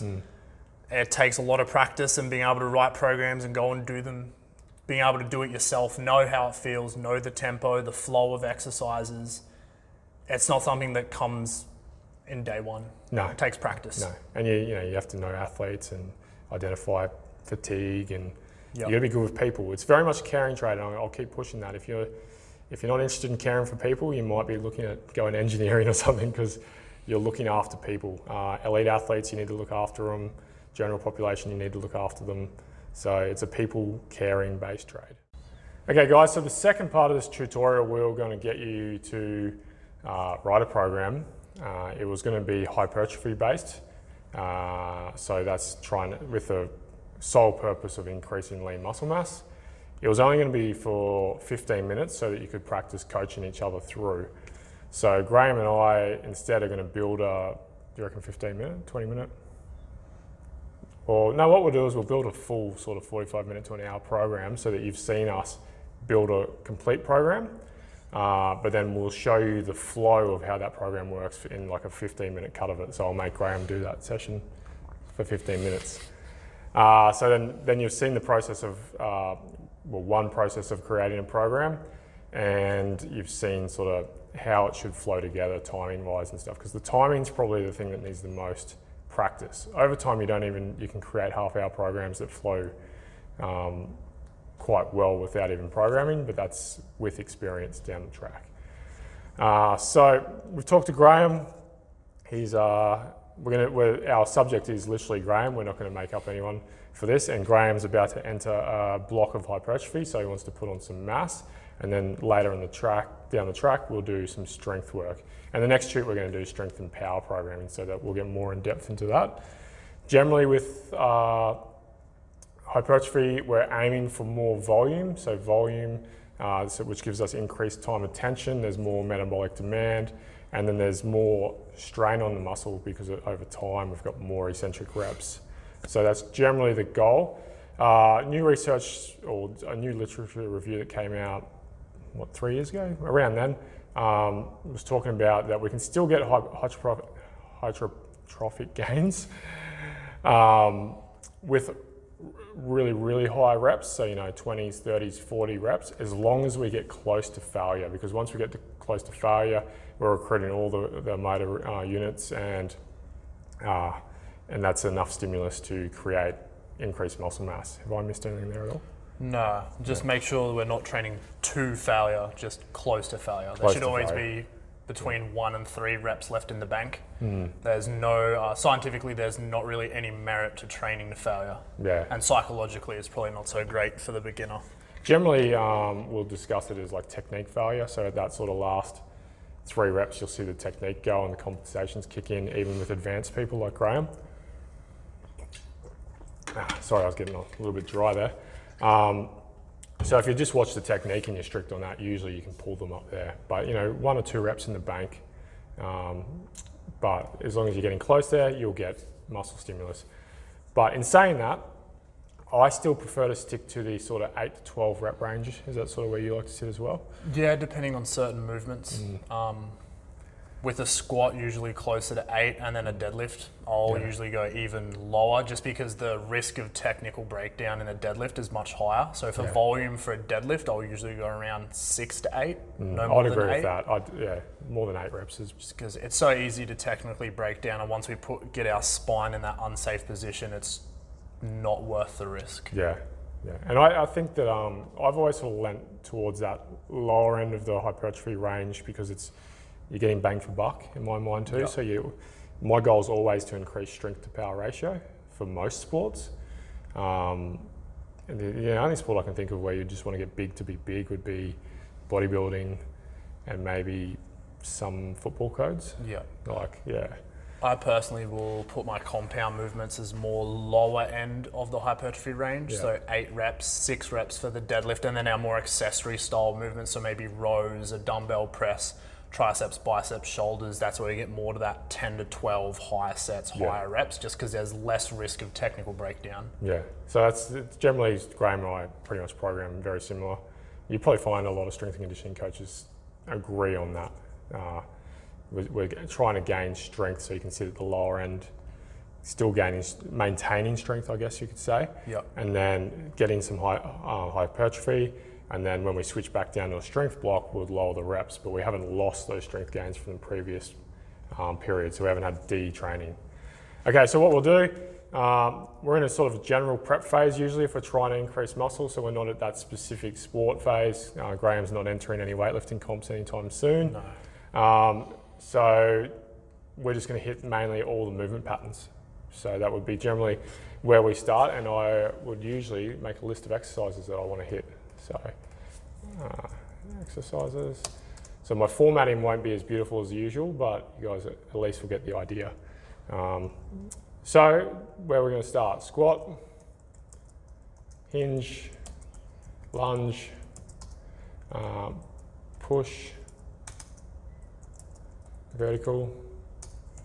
Can't really see the screen well, guys, sorry. Push horizontal, pull vertical, and pull horizontal.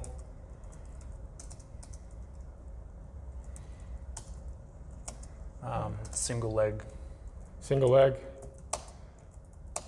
And then you got core, but remember we have the breakdown of you guys will see how well I can spell now. Anti-extension, anti-rotation,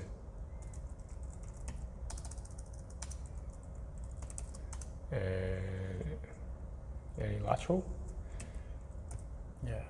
I don't generally plan anti-flexion because we'll hit that in a lot of other stuff anyway. Yeah. So.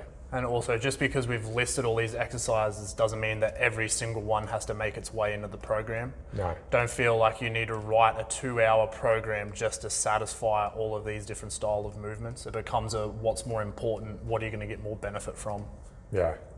So I might not get to anti-lateral flexion purely because we've got enough core exercises. The workouts already go for around 50 minutes an hour. It's just not worth the extra time. Yeah, I'd agree. But maybe, our next block, we sub out something to put in anti-lateral flexion. So let's say that Graham's going to do 2 programs a week for hypertrophy. Generally, we'd probably put more volume in than that, but just for the ease of this exercise. So what squat do you prefer to do? Back squat. Back squat. So we'll make a list. Alternative squat pattern that you like? Front squat. Front squat. This doesn't mean that we're going to put them all in there. I'm just giving us options. Hinge. So Trap bar. Trap bar dead. You can see that I'm actually choosing exercises he likes as well. So RDL. RDL. So he's not super interested in a traditional deadlift then. Lunge patterns. None. Doesn't like lunges. Well, you get a very similar pattern in a single leg squat. So do you like something like that? So you go like a Bulgarian or a single leg RDL. Yeah. So we can put the Bulgarian in the lunge. So Bulgarian. Split squat. Any others? What else did you say then? Single leg RDL. Single leg RDL. Maybe if we switch those two around, so we're not RDLing and then single leg RDLing. Single leg RDL. So this one will be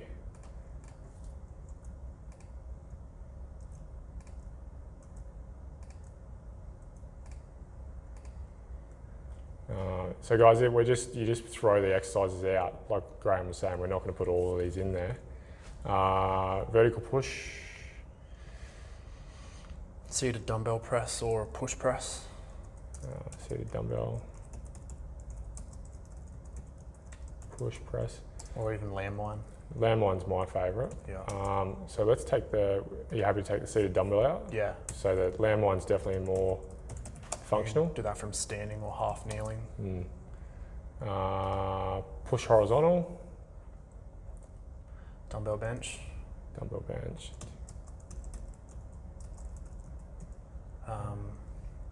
For general prep, maybe a landmine, not landmine, Swiss bar press, like football bar press. Pull vertical. Neutral grip lat pull down.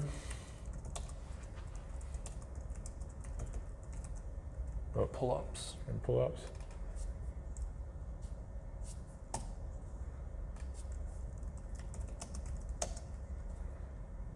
Horizontal pulls. Seated cable row.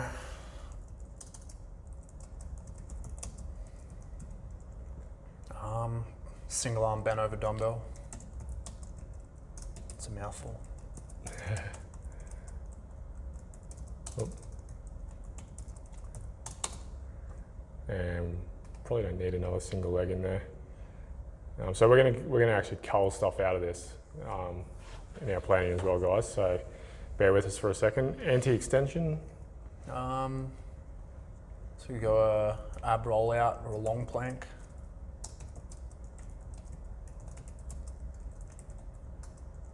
Rotation. Pal off, go to. Any others? Wood chopper or a ball toss. And anti-lateral flexion. Suitcase carry.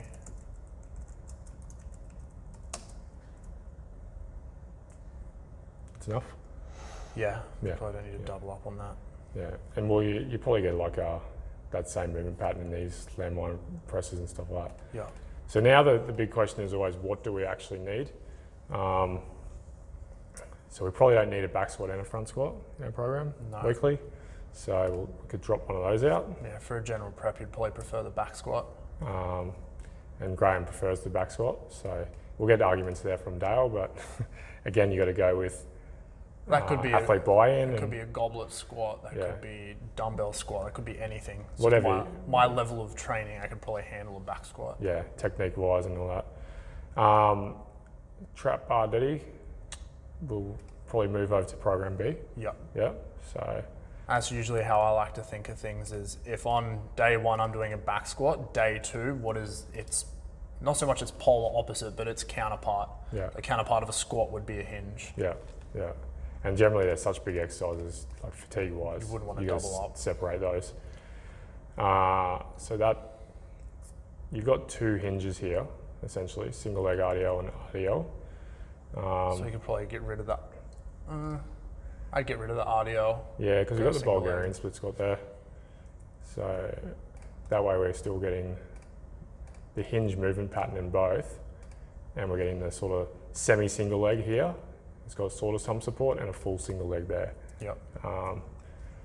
So that's our two, each one has two solid leg sessions. So usually I would cull one of these. Push press. Push press. For general prep. Landmine probably suits hypertrophy better, that rep range. For sure. Push horizontal. What's your favorite out of those? I'd keep the dumbbell. Dumbbell, so we'd get rid of that and we can go bang, bang. Pull vertical. I would keep the pull down purely for the fact that I'd be able to achieve more reps and overload it. Yeah. With a pull up, your grip might become the limiting factor by the end there. So that could limit how much volume we actually obtain. And you got to think about your athlete too. So I'd be thinking Graham's quite tall, long levered, I don't know, 90 kilo. 95. 95 kilo. You know, 5 reps would probably be pretty hard. 6 reps. 5 to 8. Yeah, 5 to 8. So you know, he might get one set of 8, and then struggling from there. We can use assistance, but you know, these are accessories essentially now. Pull horizontal. For general prep, I'd probably say the seated cable row, just because we can accumulate a bit heavier load. Yeah. And then single leg RDLs there. And so we'll cull this a little bit. Out of the anti-extensions, which do you prefer? I'd prefer pal off and the roll out. Yeah, so drop those two. And then maybe, so this one's a little, so now what we'll do, we've got 1, 2, 3, 4, 5 exercises. So we're doing about an hour, probably about 5 so exercises. So we could move one of the pulling movements to the other side.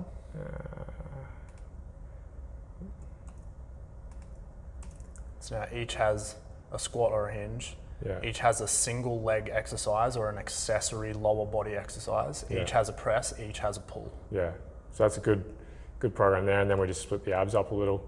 Yep. So the landmine press probably hits the suitcase carry movement pattern a little. So I would argue to go that way.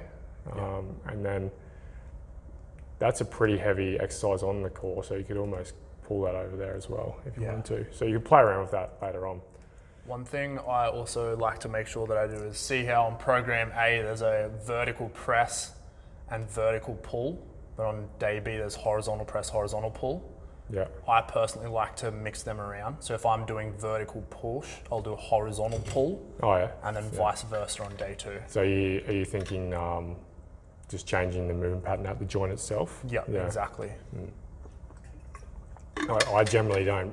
I'll go. Sometimes I mix it. Sometimes I do horizontals together. So it's not necessarily a rule there, guys. But that's good thinking. Like you're changing the movement pattern at the glenohumeral joint. Yeah. So I need to zoom in. I think maybe I'm starting to get old. So what do we want to shift there then? So we've got a vertical push. You can leave it either way. Vertical pull. So if I move that pull over there, And put And a then- seated cable row. this one here, all right? So, we've essentially achieved a program that Graham's got buy-in because it's the exercises he likes. Sometimes you'll have to persuade your client on things that they don't like. So if Graham was like, I just want to do bicep curls and he's a basketball player, sometimes I'll throw them at the end if they really want them, just because you give them what they want, they'll do what you want, sort of thing. But it's not going to give him much benefit. So you don't want to fatigue him on that. So 1, 2, 3, 4, 5, 1, 2, 3, 4, 5, 6. They're both probably going to end up at around 45 minutes to an hour, and then you can throw some accessories in there as well. Yeah. So I'll rename this sheet to exercise list. And all we're going to do today, for the purpose of time, is we're going to build one of these. So what are you keen on, program A? Yeah. And then the next thing I would do would just be look at the order of exercises on each day and make sure that it flows well. Yeah. The one exercise isn't going to hinder the next. Yeah. And keep going. I'm just the going to... way that program A sits at the moment, it looks like it flows quite well. Program A.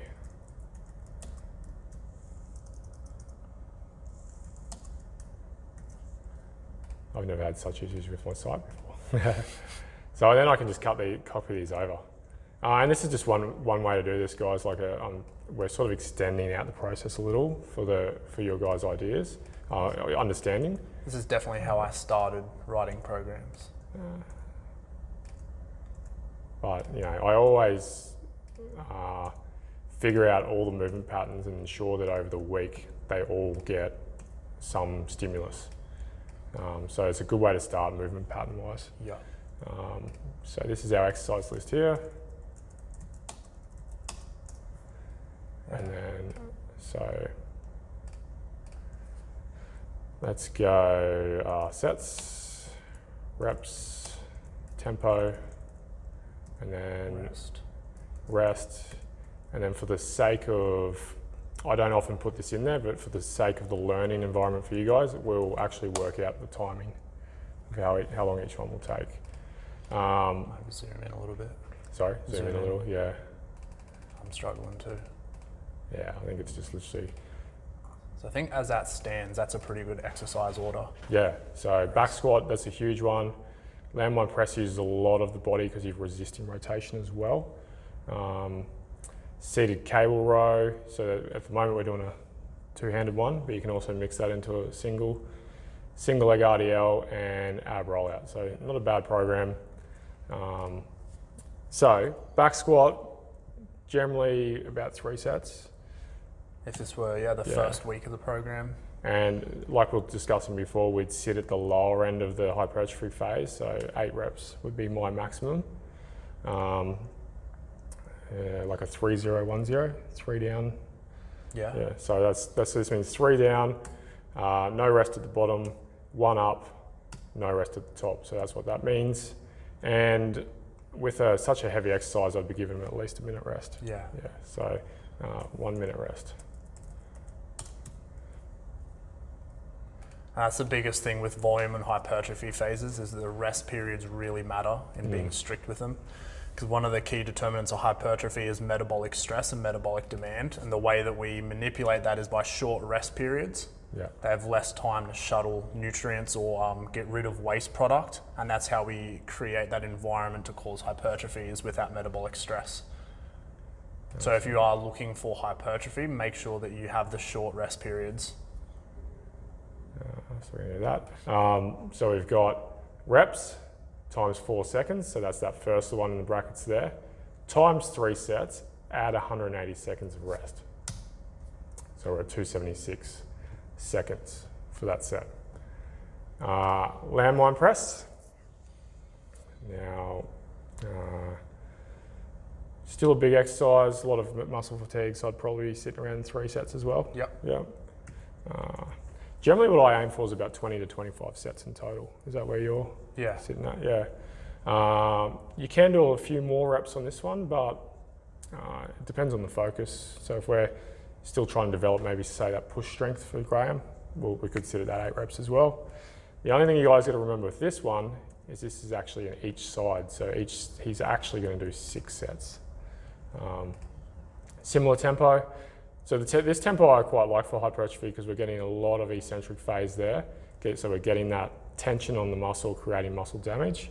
But it's 4 seconds in total means we're getting increased time under tension. So I usually will probably do all sets like that. And I only really adjust it for power and strength and that. 1 minute again? Yeah. 1 minute. And then you just have to remember, guys, when I do this equation, I'll drag it down, but I have to modify it because this is going to be 6 now. And then, are we doing a minute between each side, or are you doing? No, back to back. Back to back, so we're still at 180 second rest. So you've got to think about those things too. Are you giving them a minute between each side? Because that will impact the next set. Even though it's not the same muscle, there is a level of central fatigue. But generally what I'll do is I'll make you do your weak side first, and then and this other side works to it, and that kind of counters it and it's time efficient. Yeah. So that's the only adjustment there. Seated cable row. So I would look at this as more of a accessory. So what have we got? 3, 6, 9, 12, 15. So we can add some more sets if we want.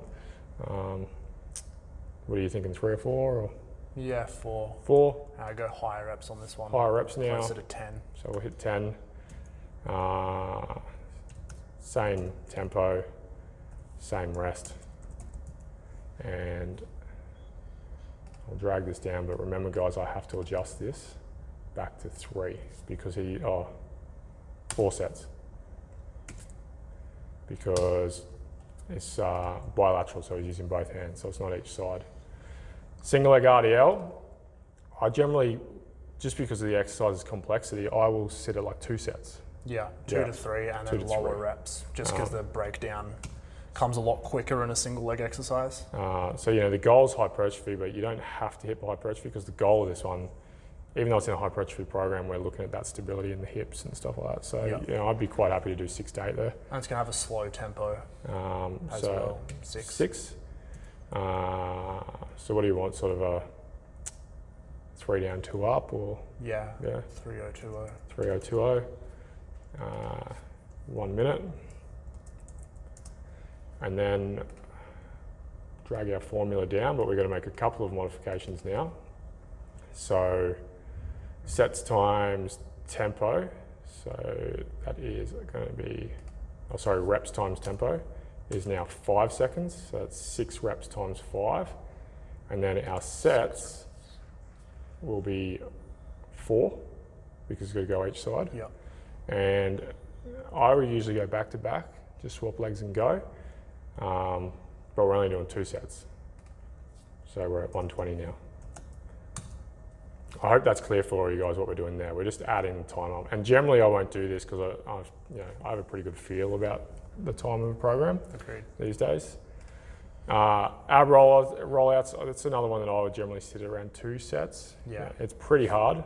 And then 5, 6 reps. 5, 6 reps. Let's stick to 6 for simplicity. Control. It's going to be more 4 to 5 seconds, maybe closer to 6. So 5020. 4020. Yeah. Yeah, so we're really looking for control there. Will it be 4-0-0-0 if it's eccentric only, or are we coming back? Or We'll try and come back. No, we'll do eccentric only, because if you guys remember from the last video, we can go 5 seconds in and go full eccentric all the way out. Really I just slow. won't be able to come back. Yeah, that's fine. He's still going to get a lot of strength gains from that, and the time under tension with the reps will still give us some level of hypertrophy through the core. So that's 5 seconds times 6. That's correct. But we're doing 2 sets this time, so you only need 2 minutes rest. All right, so if we add all this up,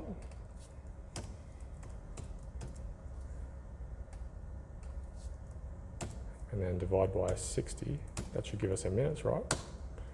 So we're only at 23 minutes there, guys. But the volume there, I think there's a fair bit there, hey? Yeah. So I wouldn't be aiming for more. And remember, that's not including a warm-up mobility movement prep. So we've got warm-up mobility, movement prep, which you guys would add, cool down, but then it never flows as quick as this either. No. So you'd always have to add at least 15-20%. So that to me is more like a 40 to 45 minute. Yeah. So that's almost bang on. Most sessions are going to last 50 minutes. Yeah. So you guys would do the same thing here with all the timing when early days within mobility prep, figure out how long that would take. So you can write a tempo for mobility prep and work that out. But this is definitely, with a warm up and cool down, and mobility would take 45 minutes to an hour. But this gives you a good gauge. If this popped up, if it was like this on a half-hour session, I'd be like, this is too much. So yeah, it's not perfect, but it gives you an idea. So now what we'll generally think about is we've got all this rest time. So what do you want to do between it is the question. So what we can do, if I split these up, so we call them fillers, but they're actually quite important. So they're not really like a waste of time filler.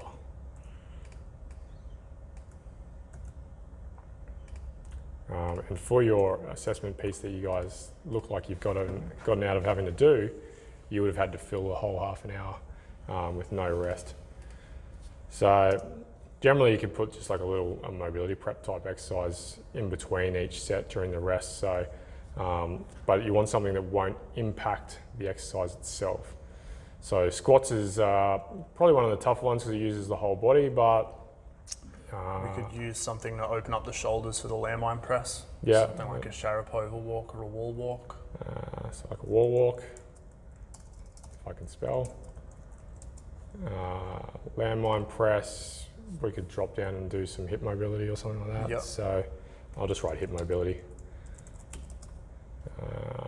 Seated cable row. You got a fairly decent range of things you could do here. Could work on single leg balance. Yeah, so we could do some prime the system for the RDL. balance work.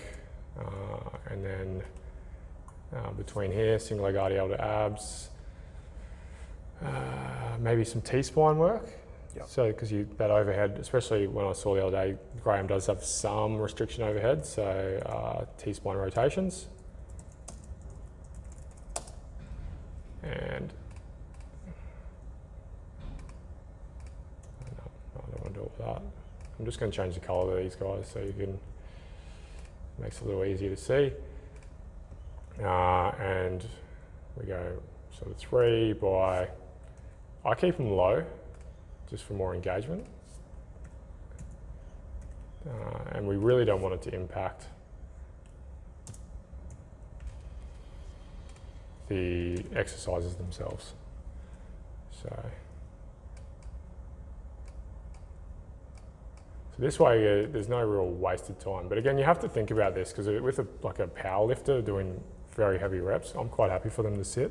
Yeah, you don't fill it for the sake of filling it. No, so you'd only be hitting things that are important. So you guys don't just treat them like fillers and they're just there for the sake of it. You want them to be strategic. So think about it a little more than we just did then, but it's more that you get the idea of that we can use that time in between and just One of the biggest mistakes I think I see people doing there is the sort of 12 rep stuff where it's actually, you're still taxing and working. So that's without the warm up and the mobility at the start and the cool down, that's a reasonable program for building hypertrophy. For sure. So anything else you'd want to add? Or? No, I'd say on the other end of the spectrum, say we went overtime, we could superset certain exercises, and by doing that, we probably half the rest periods between those two exercises. Yeah, so what I'll do, I'll copy this program over. I'll show you guys how that could look. So quite often you're time restrained as a strength and conditioning coach or a personal trainer. Which one's going to be best? That one.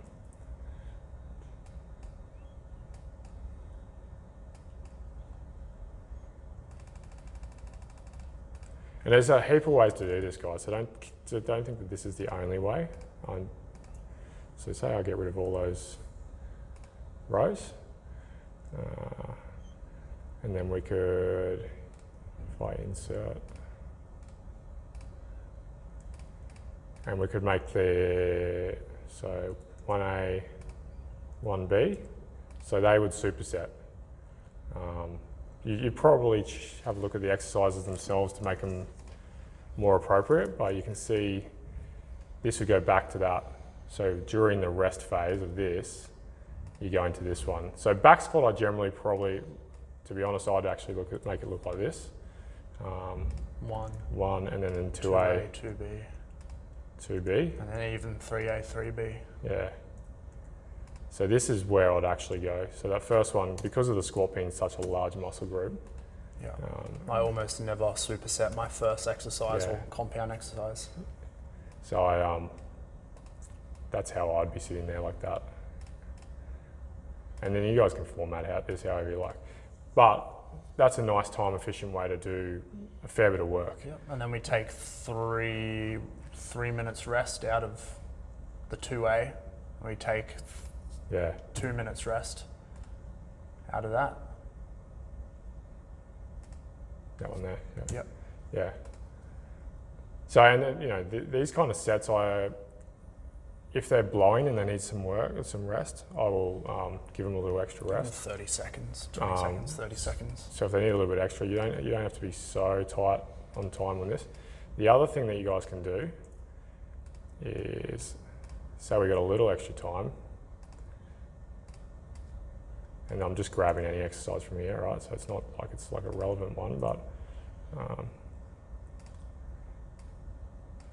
so again, you'd be more strategic with this, but I'm just showing you I'll put in the wrong cell, that's what's going on there.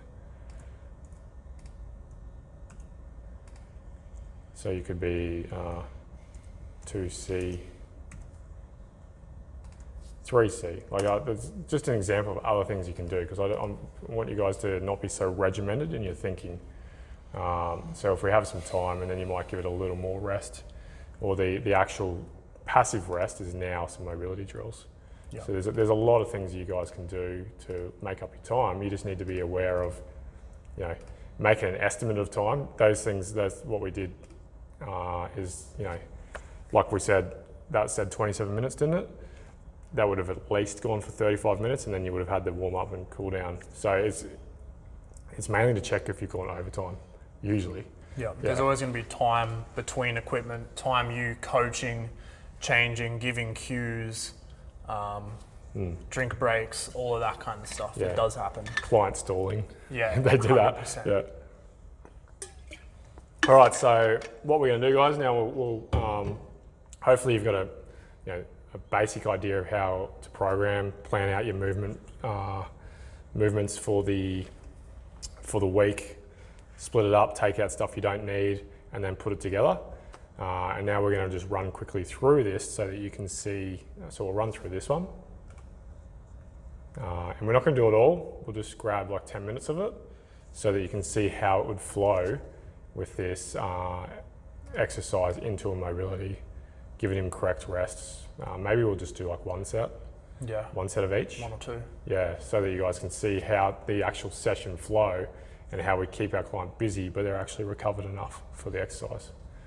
All right, thanks guys, and I'll be adding the exercise videos in next. Okay guys, we're just going to do a quick run through of some of the exercises in that program just so that you can see the flow of how that works.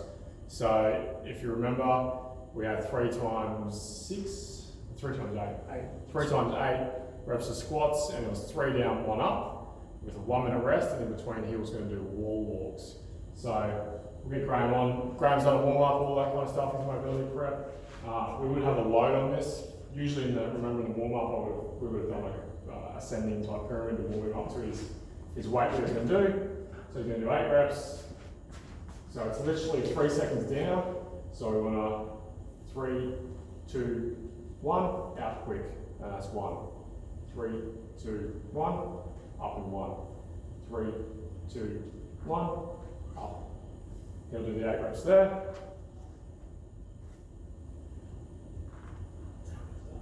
We've got 6.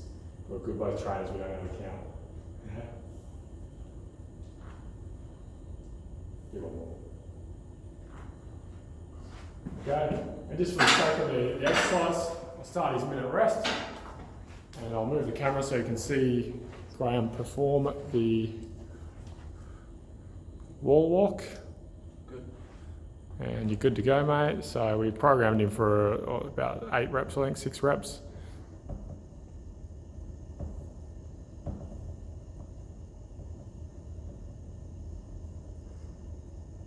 And you can do 1 more because we're at 24 seconds.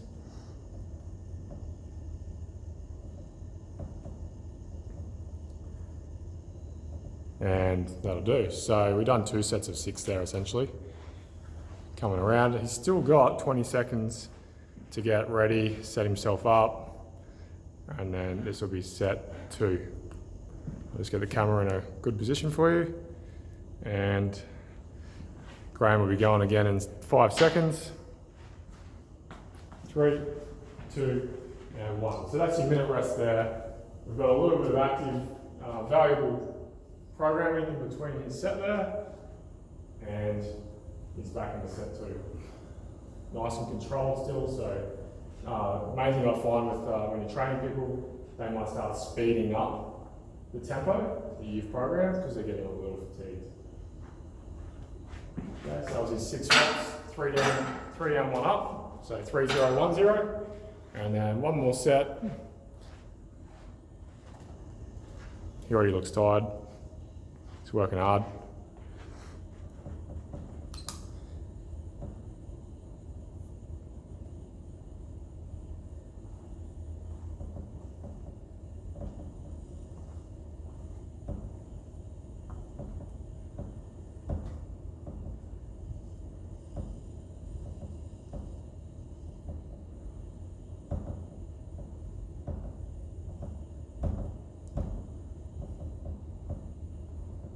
And all good. So we've still got, I'll just move this back so you can see us both again. He would do another set because we programmed 3, but we still had about 20 seconds again. But that's on the last set we would be transitioning to the landmine press, which is the next exercise we programmed. There'd be a little bit of coaching there, but essentially you can do that within sort of a minute and a half, and still be running the program pretty fluidly. So I'm just going to turn the camera off, we'll get the landmine set up, and we'll show you the landmine press with its superset, and that should probably end up being enough for you guys to understand. Okay, then so we flow from the squat into the landmine press. We would have done a little bit of coaching, talking about technique. I would have done a demonstration, so that eats up a little bit of extra time, so you're going to be aware of those minutes that we can't control. And then Graham will do his landmine press. So remember, it was 3 sets, 8 reps each side. We'll just do 2 sets, 8 reps each side. And it's 3 down, 1 up. So with exercises that start at the bottom, you just got to remember that in your head because the first number was 3. That happens with the deadlift as well. There's a couple of exercises that start at the bottom like that.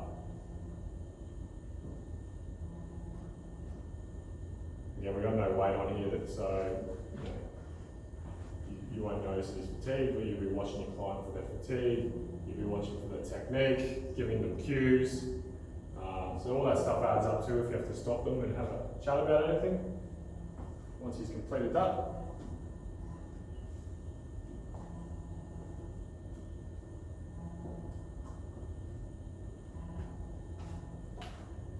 we'll give it a minute rest, and we just decided on rock backs. Nice simple exercise.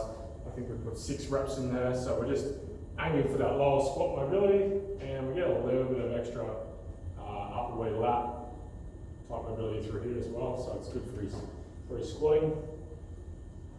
Rocking back, nice and controlled.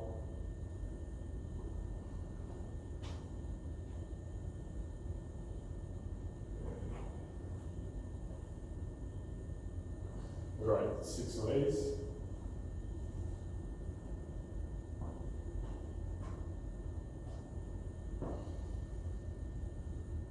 This is 6 now. Yeah, so this is the 6th rep. We got 15 seconds left, so plenty of time. Graham will step up. Complete his last, so we'll give him 5 seconds, so get ready, Graham, please. Like I said, I usually start with the non-dominant hand, and off you go. That was a minute rest. So bang for buck, we're not wasting any time. He doesn't need significant passive rest with an exercise like this.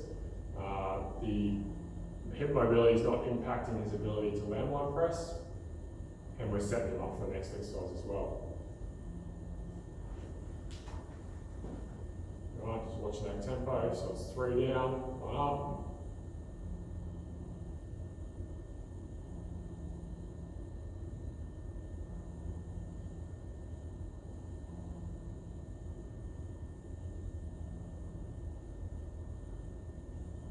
So obviously I'll be coaching more, but I don't need to coach Graham too much.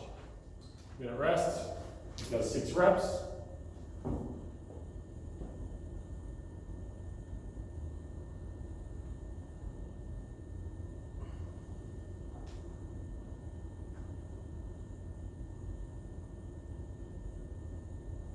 Two.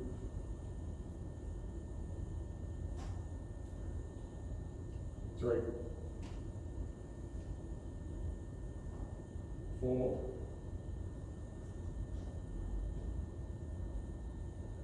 5.